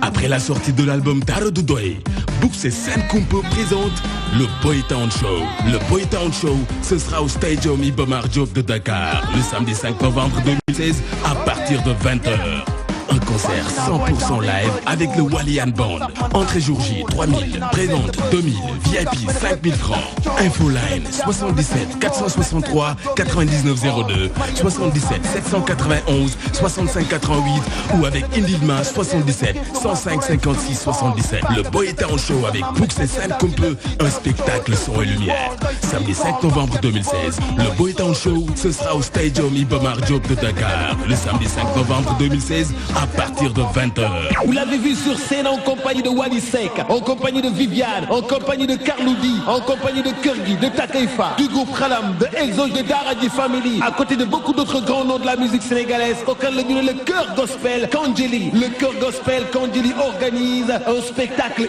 inédit, un grand concert ce samedi 29 octobre à partir de 21h au Grand Théâtre National de Dakar. Ce samedi 29 octobre, chœur gospel Kandjeli au spectacle inédit au Grand Théâtre ce 29 octobre, spectacle Bohamni Moussoulen Kogis, 100% ambiance gospel. Parrain, monsieur Maxime Jean-Simon Ndiaye, secrétaire général de la présidence de la République, monsieur Jean-Pierre Senghor, coordonnateur national du PRODAC, monsieur Mbagnick Ndiaye, ministre de la Culture et de la Communication, monsieur Karim Fofana, directeur général de AGPBE, monsieur Abdou Karim Sall, directeur général de la RTP, maître Moussa Diop, directeur général DDD, l'excellent monsieur Cherkanté, directeur général du port autonome de Dakar, monsieur Jean-Marie Sen, directeur général UKO, groupe Saint-Michel Dakar, monsieur Pape Maël Diop, agence des aéroports du Sénégal, monsieur Luxar, ministre conseiller, monsieur Seydou Gueye, ministre porte-parole du gouvernement, monsieur Abdoul Aziz Tal, ministre chargé du PSE, monsieur Amadou Lamine Dian, directeur général ANPEJ, monsieur Abdoulaye Diouf Sarr, ministre de la gouvernance locale, et marraine de cette grande soirée, madame Viviane Bampassi, ministre de la fonction publique, madame Thérèse Faye Diouf, directeur général de l'Agence nationale de la case des tout-petits, madame Ante Sardiako, déléguée générale à la protection sociale, madame Zara Yann Cham, ministre conseiller, invité d'honneur, son excellence, monseigneur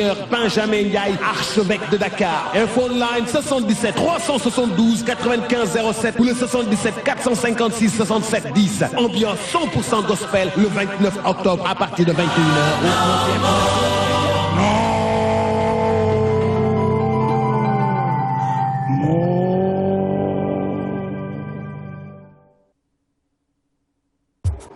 Fondé en 2011 au cœur du quartier du Point E de Dakar, le concept de l'Institut de beauté Caresse a été pensé pour s'adapter au rythme d'une clientèle urbaine et pressée. Écrin de calme et de bien-être, vous y serez agréablement reçu pour une escale beauté du lundi au dimanche sans exception. La frénésie de la vie citadine s'y estompe, tout est conçu pour vous permettre de vous évader le temps d'un rendez-vous avec soi-même. Caresse, c'est aussi l'expertise et la qualité de conseil d'une équipe de maquilleuses, d'esthéticiennes, coiffeurs et coiffeuses professionnelles, formées et expérimentées pour répondre à vos attentes. Ceci nous permet aujourd'hui de mettre notre savoir-faire au service de votre beauté. Chez Caresse, seul compte le talent, la passion et la créativité.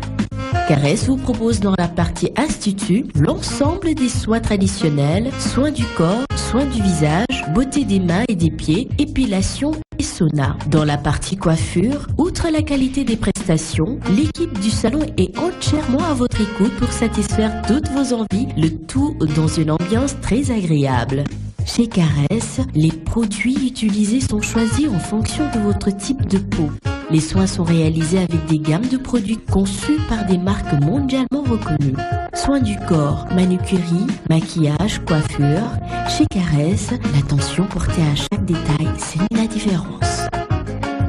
Caresse, le bien-être, la beauté.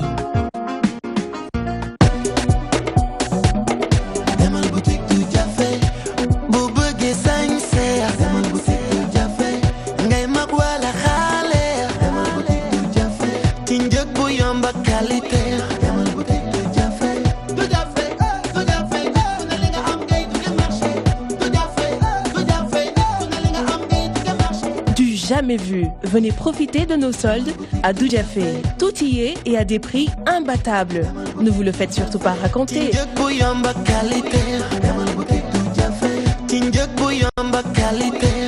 Doudiafé se trouve à la cité Sonatel 2, en face de SAMU municipal sur les 2 voies Liberté 6. Doudiafé, alhamdoulilah.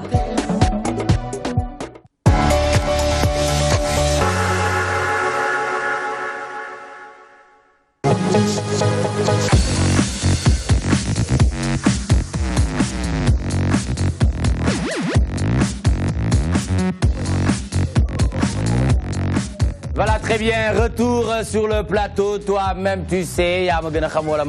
vous le savez, c'est le grand rendez-vous du fun. Votre rendez-vous idéal de la semaine. Valérie pour l'actualité musicale nationale et internationale. Quant à Rougui va nous faire sa rubrique Je consomme local. Li nga xamantene mom moy Pagne Tissé ñu gën ko xagné ci mandiagi. Donc dinañ ci waxtaan ak mom bu baaxa baax. Waye nous venons de recevoir sur ce plateau Monsieur Mohamed Massamba Sey moom mooy jëwriñu daare Nourou Daarayni Nourou Daarayni nag ku ne xam na ne kër gu mag la boo xamante ne ñu ngi yëngu ci lépp li nga xamante ne rek soxal na diine bi rawati ci dolli ay œuvre Cheikh Ahmadou Bamba Khadim Rasoul ngeen di waajal lii nga xamante ne moom mooy 3e édition bi nga xamante ne journée Cheikh Ahmadou Bamba lay doon ginnaaw bi ñu la dalalee rafetlu initiative bi bés bi lan lañ ci mën a xaar. waaw maa ngi leen di nuyu téléspectateurs yi donc te di rafetlu donc émission bi donc kuréel Nourou Daarayni dafa nekk kuréel boo xamante ne dañ ko sos si ndigalu Serigne Sidi Mokhtar Mbacké donc nekk kuréel boo xam ne dafa sosoo fii si HLM donc nekk loo xamante ne dañu amal bésub cant boo xam ne chaque année dañ koy def chaque le 1er novembre te ren bi incha allah ñu dëgmal li nga xamante ne da di 3e édition bi donc journée Cheikh Ahmadou Bamba li ko sabab mooy donc dañu fas yéene rendre grâce à Serigne Touba donc lu mel ni maanaam li ko sabab mooy dañu am Serigne Sidi Mokhtar Mbacké am fii kër ci HLM ñëw dañu fi gana si buy yóbbu mag mu nekk loo xam ne dafa ñu neex rawatina it ñu am li nga xamante ne da di avenue Cheikh Ahmadou Bamba donc mooy tali bi nga xamante ne dafa jógee Castor dem ba Colobane waaye it ñu amaat donc la grande mosquée Mouride bi nga xamante ne dafa nekk suñu gox yooyu yëpp nekk ay daje yoo xam ne donc poussé nañu à ce que ñu ne kat jat nañu woote bésub cant boo xam ne jël boole lépp luy njabootu sëñ Touba quel que soit kuy sa buntu si yoonu sëñ bi ñu ànd doo def li nga xam ne mooy bésub cant mooy le 1er novembre année bi nag ñu dëkkmal donc 3e édition bi donc dinañ xaw a rappeler rek li nga xam ne mooy 2 éditions yi passé lu mel ni donc 1er édition bi ñu koy def le 1er novembre 2014 donc ñu parrainé woon ko ki nga xamante ne moo doon Serigne Modou Kara Mbacké Noreyni donc mu doxee woon ci lu am solo donc déployé woon limousine am bi nga xamante ne Nourou Daarayni la ko tuddee mu dëppoo donc ak suñu turu kuréel nga xam ne il a acheté à des centaines de millions déployé donc Jeysun waa Kara sécurité ak taalibeem yëpp mu nekk lu rafet loo xamante ne donc il a vraiment apporté donc fondement ci mbir bi daal rawatina 2e édition bi mu jotee it ñu parrainé woon ko daaw ki nga xamante ne mooy Serigne Béthio Thioune jaamu Serigne Saliou di ko ñaanal mu yàgg fi ànd ak wérit donc mu doxee ci di doxit bu rafet yëkkati ay millions di tàbbal ñu ci ay nag ay bernde yu bëri mbooloo bi yëpp teew donc ren nag bi ñu dëgmalee 3e édition bi dañ ko parrainé ki nga xamante ne mooy Serigne Bassirou Mbacké mu Serigne Abdou Khadre ñu naan ko Serigne Bass Abdou Khadre donc nekk porte-parole si yoon bi dëgg la donc day mel ni le 1er octobre jotoon nañ dem ba diisoo moom donc sàbbal ko mu nekk lu ko neex macha allah te it rafet nañ jot que dina ko teewee ak ñun bés bi incha allah day mel ni même pas quelques jours le samedi passé donc dem nañ Touba toog ak ki nga xamante ne mooy xalif bi Serigne Sidi Mokhtar Mbacké yee salaat sunu ndigal comme ñun ay murid na te si ay ndigal nañuy dox donc mu nekk loo xam ne neex na ko ñaanal nañ ci joxaat nañ ci feu vert pour la 3e fois donc li ñuy def rek mooy lancer appel à ce que donc toute la communauté mouride waaye dañ naan Sëñ Touba moom ko def universel dañ ci woo ñëpp dëgg la ku fi nekk ci bitu bi réew ak lépp ak koo xam ne bokk nañu diine be même ba ci waa jàngu bi donc ndaxte Sëriñ Touba moom il xam jamil alwara la woote dëgg la donc daanaka dans ce cas lu mel ni programme bi li ñu koy tëralee lu mel ni mardi bi ñu jëm muy nekk le 1er novembre dañuy fas yéene def li nga xamante ne mooy marche sant Serigne Touba day nekk occasion boo xam ne dañuy valoriser li nga xam ne mooy avenue Cheikh Ahmadou Bamba ndaxte am na ñu bëri amaana dañuy umpale ne tali bi nga xam ne moo uuf Massalikul Jinaan Serigne Touba si boobu nañ ko tuddee dañ koy defee comme ni ñu koy defee Bambardé aux États-Unis nga xam ne 9h si suba dañuy tase mardi tàmbalee ko fii nekk Carrefour Castor nga xam ne moo am ñaari station yi ñu fas yéene dox jërëjëf Sëñ Touba bi di jëpp ñu def ko ay portion ay pàcc yoo xam ne ñi dañuy sikkar jërëjëf Sëñ Touba ñi di sikkar ay xasida ñi di def zikrullah ñi di def ay samfal ñu fas yéene dox bu ñu àggee ba Massalikul Jinaan ñu fas yéene fa yeddu def fa journée xasida ak journée alxuraan ndaxte ku tedd kii moom Serigne Sidi Mokhtar Mbacké daf ñu ne bés bu mu génn alxuraan ak xasida Sëñ Bamba donc dinañ defar ay bernde aussi ndaxte ku xam ndaje murid moom bernde dina ci am donc waxtaanee Sëñ Touba waxtaanee it màggal bi ñu jum buñu demee nag ba nga xam ne ngoon jot na ay côté timis ñu soog a di ñaan donc li mu koy fàttali toujours mooy ça sera sous la présence effective de Serigne Bassirou Mbacké moom Serigne Abdou Khadre di nga xamante ne aussi invité nañu aussi beaucoup de ay sang yu bëri si yoonu murit yoo xam ne aussi dañ ko teewee invité aussi autorité étatique yi ñu ni mel donc comme Sëñ Touba la moom daa universel li mu ko waxee sànq ba tey maanaam woo nañ ci ñëpp waaye it comme Sëñ Touba it ay mbiram daa laaj ci wàllum seetax seet la moo waral dimanche bi ñuy ëgmal à partir de 9h dinañ tase HLM fi nga xamante ne donc mooy Brioche Dorée bi ñu fas yéene nettoyer toute l'avenue lu ko dalee Castor ba rond-point Colobane bale ko peinture ko def ko mu rafet nga xam ne ba bés ba mardi bu ñuy ñëwee dina fekk ab mbedd bi rafet taaru yaatu ba ñu mën fa marché sant fa Serigne Touba àgg Masalik ànd ko ñun. D'accord, c'est important loolu moom mooy déroulement programme bi. Veille bi ba ci bés bi lépp li nga xamante ne ci lañ war a dund. Alaaji Sala mu nekk lu noble ñu nekk ay jeunes dégg nga ni ñu leen ku tedd ki tuddee muy Nuuru Daarayni kuréel gi bàyyoo ko fii ci HLM moom nag muy seen jëwriñ ak ñuy def seen ñetteelu at ci bés bu mel nii. waaw tur bi dafay wuyu noonu borom Nuuru Daarayni mooy leeru ñaari kër yi. loolu tur wuyu na borom dama ne ñun nan sant yàlla bi ñu sant yàlla baax julli ci Yonent bi sallallahu alayhi wasallam bi muy joxe ku mel ni Serigne Touba non seulement sénégalais bi mu doon mais Serigne Touba sagu képp kuy der bu ñuul la parce que liñ ñi xare ka daw dàqul ka dee dàqul jaloore borom a koy nettali Serigne Touba jaloore moo ko nettali boppam kon kooku sagu képp ku nit ku ñuul la marche boobu ñu koy defal nan ko def marche boo xam marche nationale la war a doon man je préfère sax même ñi nga xam ne ci région bi lañ nekk te jotu si wuñu Ndakaaru ñoom nañ ko def foofu parce que Serigne Touba lépp loo ko mënti bégalee d'accord bu génnee xasaayit génn alxuraan rek leneen loo ko defal soxla ko moo tax Serigne Sidi Mokhtar foofu mu taxaw journée bi loolu na ci gën a sax alxuraan xasida Serigne Touba jërëjëf Serigne Touba tàkk jolli yaakaar naa loolu mooy li nga xam ne sagu képp kuy nit ku ñuul voilà très bien merci beaucoup Alaaji Sala Bigué ana kàddu yu ñuy tàggatoowee te it di la laaj tamit ñi nga xamante ne bëgg nañu indi seen i berne maanaam def ci ay xéwal ndax am na numéro wala compte wala fenn foo xamante ne mën nañ fa dem ngir yóbbu fa seen i xéwal ngir jàpp ci bés bi. waaw donc bu ñuy terminer xam naa damay remercier aussi ñi ma àndal kuréel yëpp ndaxte ku wax Nuuru Daarayni donc dafa composé plus d'une trentaine de daara c'est-à-dire donc la synergie de tous les daara mourides qui gravitent autour de l'avenue Cheikh Ahmadou Bamba. donc tey jii bés bi ku bëgg a jokkoo ak ñi nit mën nga ñu woo si numéro téléphone bu mel ni 77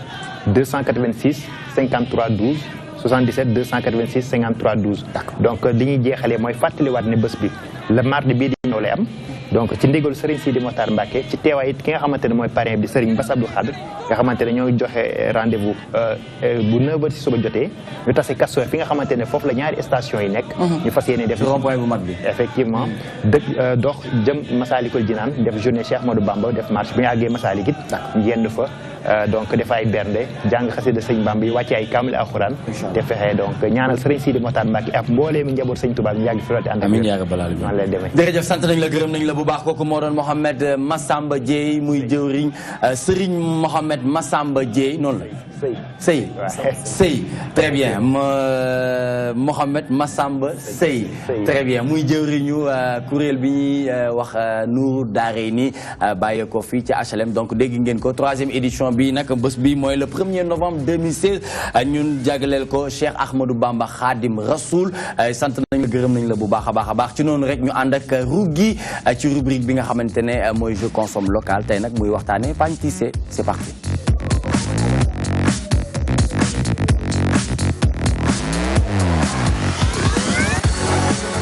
Pagne Tissé maanaam mooy sëru dënk. sëru dënk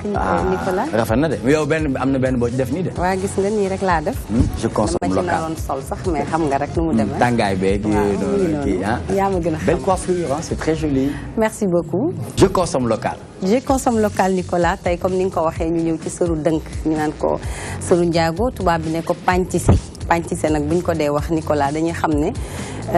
fii Afrique daf ñuy gàttandu ba ñu juddoo ba ñuy génn àdduna. dëgg la lépp ci sëru njaago parce que nekk na un pagne boo xam ne nit ñi sax dañu naan c'est ñu koy waxatee dafa am tuuti fétiche dafa xaw a am na baatin daal noble am na baatin c'est juste c'est le mot am na baatin bu baax a baax ndax déjà bu ñu ganesee àdduna rek li ñu njëkk a def mooy jël sëru dënk bi daal li ñu koy laxasee léegi li nga xamante ne tamit au cours de la vie muy jigéen comme muy góor di nga ko soxlawaat góor ñi bu ñu duggee fi nga xamante ne ni mooy lël donc dañuy gis ne dañ koy utiliser ñi nga xamante ni tamit mooy soxna yi bu ñuy dem di dugg néegu sët ñu leen di muur pour ñu dem sëy sëru njaago bi lañ leen di muuree Nicolas bu ñu ne sëru njaago nag fi nga xamante ne nii mooy Mandiag yi nekk féetewoo côté bi Guinée Bissau wala côté Gambie wala côté Casamance ñoom ñooy faral di gën a liggéey li nga xamante ne nii mooy sëru njaago te niñ koy liggéeyee c'est à la main donc ñu soxla woon nag coton bu baax mais c'est dommage que ñu ngi neen temps yi usine bi fonctionné wul depuis usine de filage du coton bi fonctionné wul depuis 2 ans et ñu ci profité waale pour lancer ñi nga xamante ne ni ñooy promoteur li nga xam ne mooy production locale bi ñu jéem ci def ay jéego ndax pâtisserie bi Nicolas surtout jamono yi ñu toll dañuy gis ne am na ay pionnières yoo xam ne ñoo ci nekkoon muy ay ñoom Mama Colère de Sow ñi nga xam ne ñooy umu si mais ñoom ñu bëri sax daanaka dañ naan moom loolu mooy spécialité exactement gis nañu Nabou création moom tamit mu ngi ciy liggéey Nabou Diagne Salvador ku ci nekk mu ngi noonu ñu ngi ciy liggéey jeune génération bi tamit ñu ngi ciy bay seen waar bu baax baax ku mel ni Papsi fële ci HLM rek njiit moom tamit mu ngi ciy bay waaram bu baax a baax ñu gis ne jeune styliste yu bari léegi ñu ngi promouvoir li nga xam ne mooy pâtisserie bi waaye yemul foofu Nicolas parce que booy seet léegi tapis mural yi lu ci bëri c'est fait à base de pâtisserie ki nga xamante ne mooy Aïssa Dione tamit da ciy def ay ameublement yu nga xamante ne aussi c'est très prisé dans les grandes surfaces yi nga xamante ne nii mooy yenn hôtel yi wala sax ay étrangers yi nga xam ne dañuy ñëw di ko jël di ko dem di yóbbu à l'extérieur di ci def ay exposition ak ñoom seen ñi nga xamante ne aussi mooy suñu artisans yi nga xam ne dañu xarañ Nicolas ci production locale dama koy wax à chaque fois groupement yi wala boog particulier yi nga xam ne seen entreprise lañu yor léegi dañ ci def ay cadeaux d'entreprise di ci def ay cartable di ci def ay chaussures di ci def ay sacs di ci def li nga xamante ne ni mooy ay objets yoo xam ne dañ koy jël di ko mën a utiliser comme des kii yoo xam ne dañu ci mën a def seen i objet wala mu nekk décoration ci kër yi ak yooyu noonu kii couvre-lit yooyu yëpp am na léegi am pâtisserie am lépp lu kër ga kër daal am na ñeneen ñoo xamante ne moom la ñu njëkk lal exactement lal ci njaxas doog a nag lal ak drap bu weex exactement doog cee teg li nga ci teg donc li nga xamante ne sax mooy seeti buñ ci dellusee ci wàllu mystique bi ñuy wax moo ci nekk dañ naan déjà nouveau-né bi daf koy aar bu baax daf koy aar parce que bu ñuy wax sax dañ naan benn génie histoire bi légende bi dañ naan benn koo xamante ne nii daal borom xam-xam la wala koo xam ne jógewul fenn wala jinne la sax moo ko transmettre ki nga xamante ne ni moo ko njëkk a def pâtisserie bi donc ba mu demee moom ba ci biir xam-xam boobu dugg ko raw bi sax dafa mystique dafa ni ñu koy rawee noonu dugal génn bi dugal ak seen tànk yi ni ñu koy bësee noonu exactement dugal fi génn exactement donc gis nga te tamit c'est réel c'est réel ma définir ko rapidement parce que man j'ai chanté ma première musique mystique maa woy fukki penc ak ñaari Ndakaar yi jinne bi dafa ñëw di wecc si xale bi mooy waral liir buñ ko tegee tegal ko këriñ tegal ko paak pour jinne bi bañ a ñëw jël doomam bàyyi fa ba doomu waa ji bàyyi doomu ndaw si bàyyi beneen doomam bu ko defee du ngeen ko mën a yar beneen melokaan lay am léegi dënk bi dafa ñëwoon pour jël si moom la dënk bi mu andi woon moom la fàtte foofu parce que kat juddu woon du woon neeni neen c'est important donc c'est très important Nicolas donc ñuy wax tamit ne ñi nga xam ne rek ñoom la ñuy dugg lël aussi da leen di aar parce que dañ naan lii di wasin wees lii di liir bu tooy ak lii di seet ak ki nga xamante ne nii tamit mooy ku dugg lël affaire yi dañ leen di yëpp daal xam nga rek les réalités africaines donc yooyu yëpp ay muslaay la yoo xamante ni da nga ko war a sàlloo ki nga xamante ne nii tamit mooy seet bi donc loolu dafa nekk gàllaaj ci moom sëru njaago bi gàllaaj la ci moom buñ ko dugalee sangee ba pare dugal ko néegu seet defal ko li nga xamante ne nii mooy pâtisserie bi muy sëru njaago bi sëru dënk bi donc dañ naan la boo demee ba daal di egg fi nga xamante ne nii mooy sa kër borom kër da nga war a denc sër boobu bu baax a baax Nicolas saa yoo jaxlee nga daal di koy génne boo jullee nga daal di ci def ñaari rakk waaw nga sangoo ko nga daal di ci sangoo daal di ci ñaan dina la wan yoon bu baax a baax ci li nga xamante ne ni mooy sa sëy très bien alaaji loo ciy dolli ci sëru dënk li mu indi tey dafa yaatu sëru dënk moom dafa am sëru dënk dafa am histoire la de sëru tapi am sëru nuñ koy waxeeti sorbo rabal aussi am d'accord mais bu ci nekk dafa am nu koy rabbe am na sër bu ñuy wax sëru rabal boo dee xool toujours ñi nga xam dañuy jóge ay Guinée Bissau sorbo yére bu ñu sol dañ koy jiital ci biir dañuy wax am na noo koy am na boo koy sol am na looy wax même bu la fetalee du dugg dëgg la am na looy wax tamit boo ko kii lu ñu la mënti cat du dal gàllaaj la te tamit lal bi nga wax sànq buñ ko daggee même bu dee benn 1 mètre wala 2 mètres dee ko jiital ci lal nga teg ko ci nee nañu bis boobu guddi googu lal bu mu fanaan liir bi ci judd am nañ yaakaar ne sax dina nekk borom bopp loolu ñu daan wax bi ci des tamit nga di ko sàngoo ak sa soxna boo ko day sangoo guddi googu lépp luy saytaan yi dugg ci néeg wala bu duggee ci néeg bi day daw génnaat comme ni jinne ji fàtte woon rabal ba ci néeg bi parce que c'est des réalités yoo xam ne ñun xam nga lii ko laal mooy suñu problème crise des valeurs bii ñu am dañoo démystifier yooyu nga xam parce que dañoo wàcc suñu ànd te nag ànd ba ñu dem dañ jaa fekk borom mu toog léegi nag ñuy toltolaan ñu loolu suñu problème dëgg la danoo bàyyi suñu yëf dem di fekk lu nu moom te konu fekk kooku toog ci yëfam toog te léegi nag ñu amatuñ fuñu toog ñuy toltolaan mais gis nga bu ñu amoon li ñu moom rek ñu téye ko nekk ci wallahi lazim duñu am benn problème d'accord boo xoolee ni ñu koy liggéeyee sax nga xam ne lii du neen te neenu nen yorutum réew très bien mais xam nga Alaaji Sall bi gi tamit lii rafet na lii Valérie teg ci kawam dafa rafet lii Rougui teg ci kawam rafet na am na couleur mën nañ ko sañse et tout mais tamit ñu dem tamit ci développement modernisation ci façon bi ñu koy defee xam nga ni ñu koy rawee noonu war nañu mën a créer ay machines ay affaire bi gën a développé pour tamit affaire ñu gën ko mën a jaay mu gën a yaatu parce que nekk na loo xamante ne Valérie c'est magnifique gis nga tey ji boo demoon baal ma boo demoon tey fu mel ni Côte d'Ivoire seen buur yi seen fu mel ni ay dëkk yu mel ni Sikansi am na benn village boo xam ne seen chef de village yi rek ñoom ñoo am droit sol ci ñoom dañ ciy wodd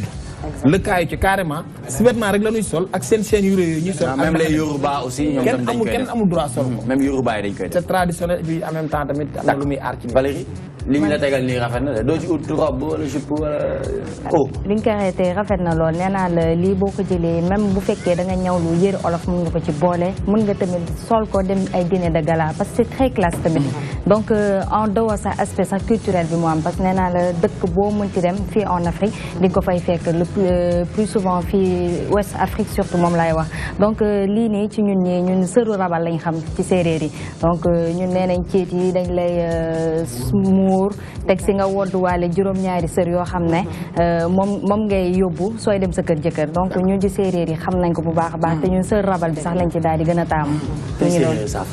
ñu daaneel comme ni ko Valérie waxee tamit ak Sala Bigué ethnie yëpp ñooy utiliser li nga xam ne mooy pàncise te dafa bari variété comme ni mu ko waxee sor bi muy wax mooy sor bu weex bi moom dañ koy faral di def mbootu dañ koy faral di jigéen ñi dañ koy def sër bu ndaw mooy jiitlaay dafa am solo loolu tamit bu ñu lay dugal néegu set dañ la si war a ñawal góor ñi dañuy def faaru mbaam loolu la ñuy wax faaru mbaam moom ngay jiital mu nekk gàllaaj Nicolas dee ko jiital d'accord xam nga li Sala Bigué dafa wax loolu rek sama yaram daw parce que li muy wax noonu dama koo am loolu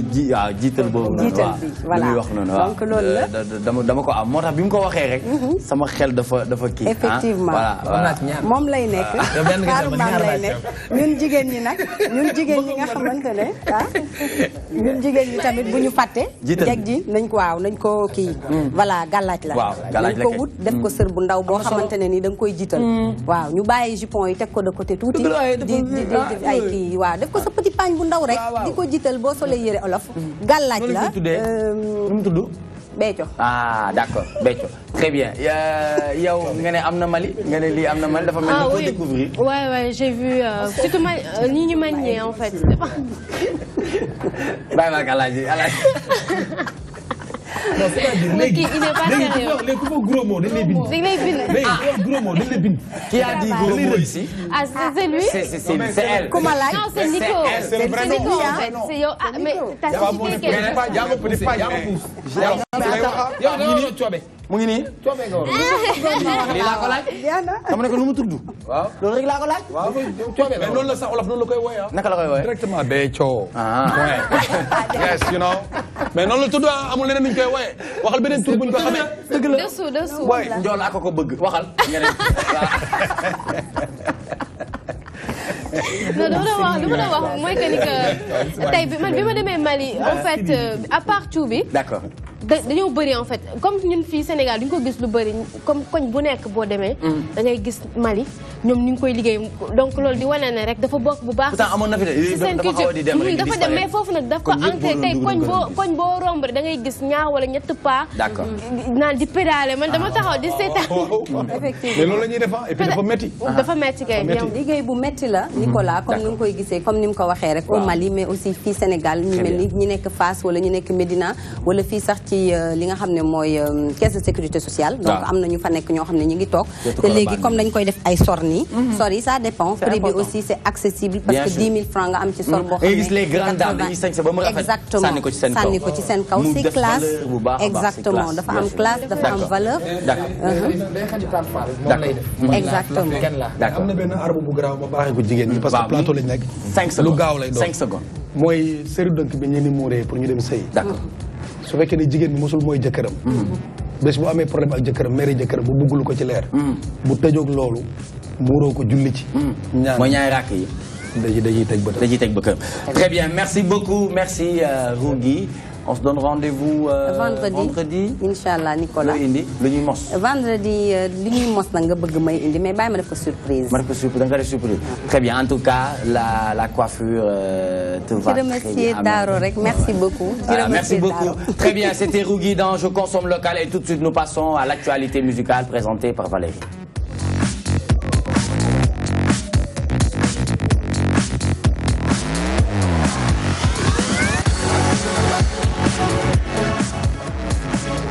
Voilà, très bien. Nous démarrons l'actualité musicale avec Niska Gradure. Voilà, donc ce sont les deux chouchous du hip-hop français. Néna la génération surtout fini sénégalaise bi ni la nouvelle jeunesse bëgg nañ lool Niska waaye itam taamu nañ ci bu baax a baax Gradure. Donc ñoom ñaar suñu demee ba def li nga xam ne moo di featuring daf ñu daal di gën a neex. Donc on va aller voir le featuring tour bi nag Kalaboka la tudd. Kalaboke. Kalaboka. Kalaboka. Kalaboka loolu am na lu muy tekki de. waaw di ngay gis ci portugais yi. bi ñuy xas seen doom te Kalaboka mooy tais-toi. c'est vrai. ou bien ferme ta bouche voilà loolu lañ fa daal di woy donc Kalaboka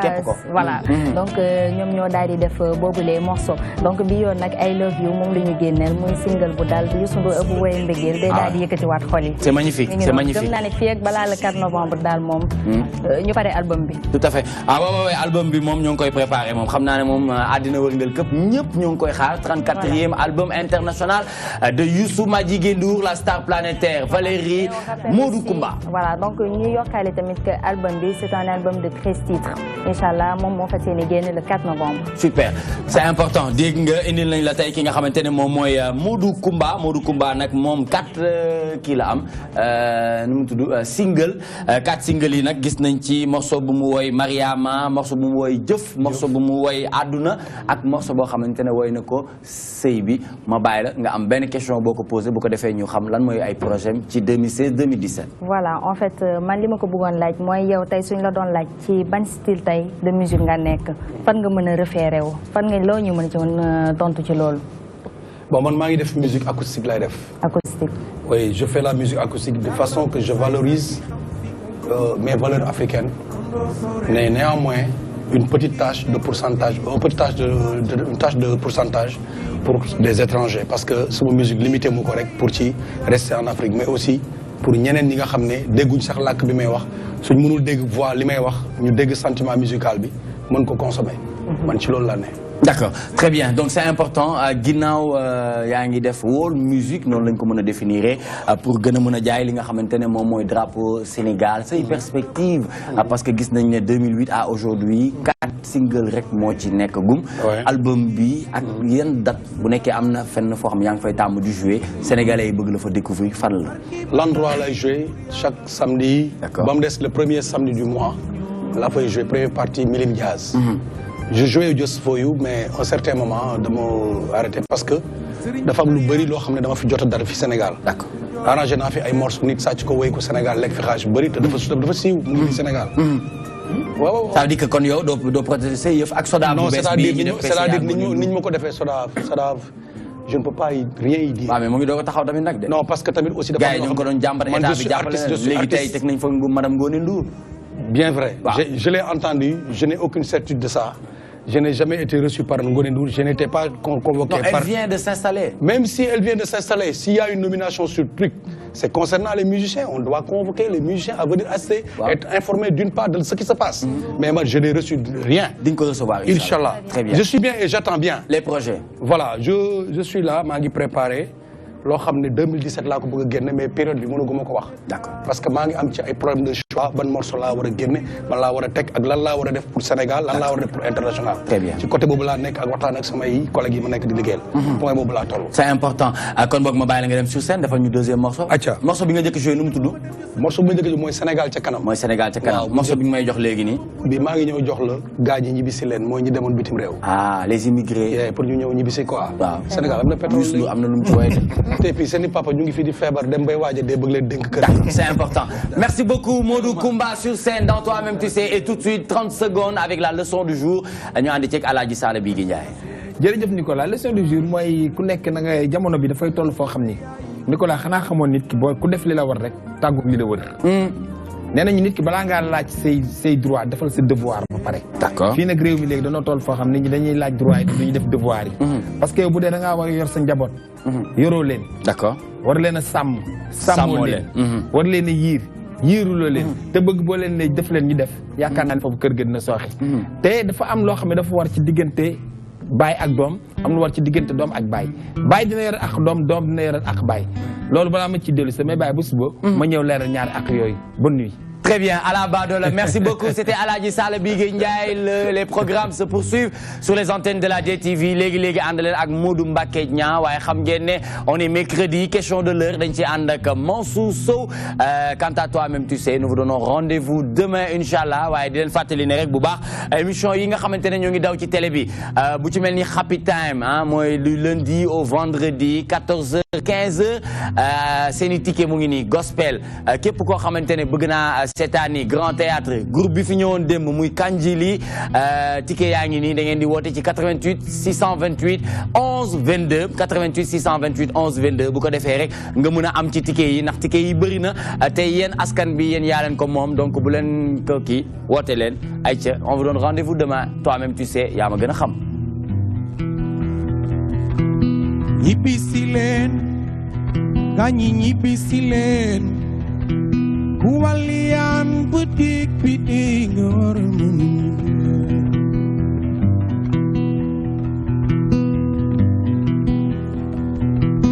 ñibbisi leen gaañi ñibbisi leen ku waliyaan butik bi di nga war a mën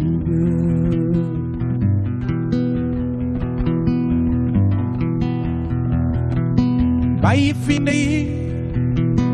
bàyyi fi baay bàyyi fi doom bàyyi fi soxna tuuti daal mu ngi woon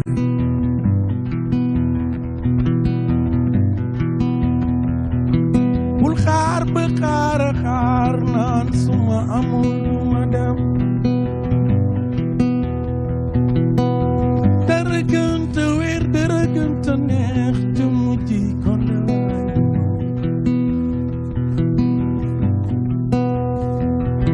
sa ndey ji xaar ba xaddi wi ji na suñu borom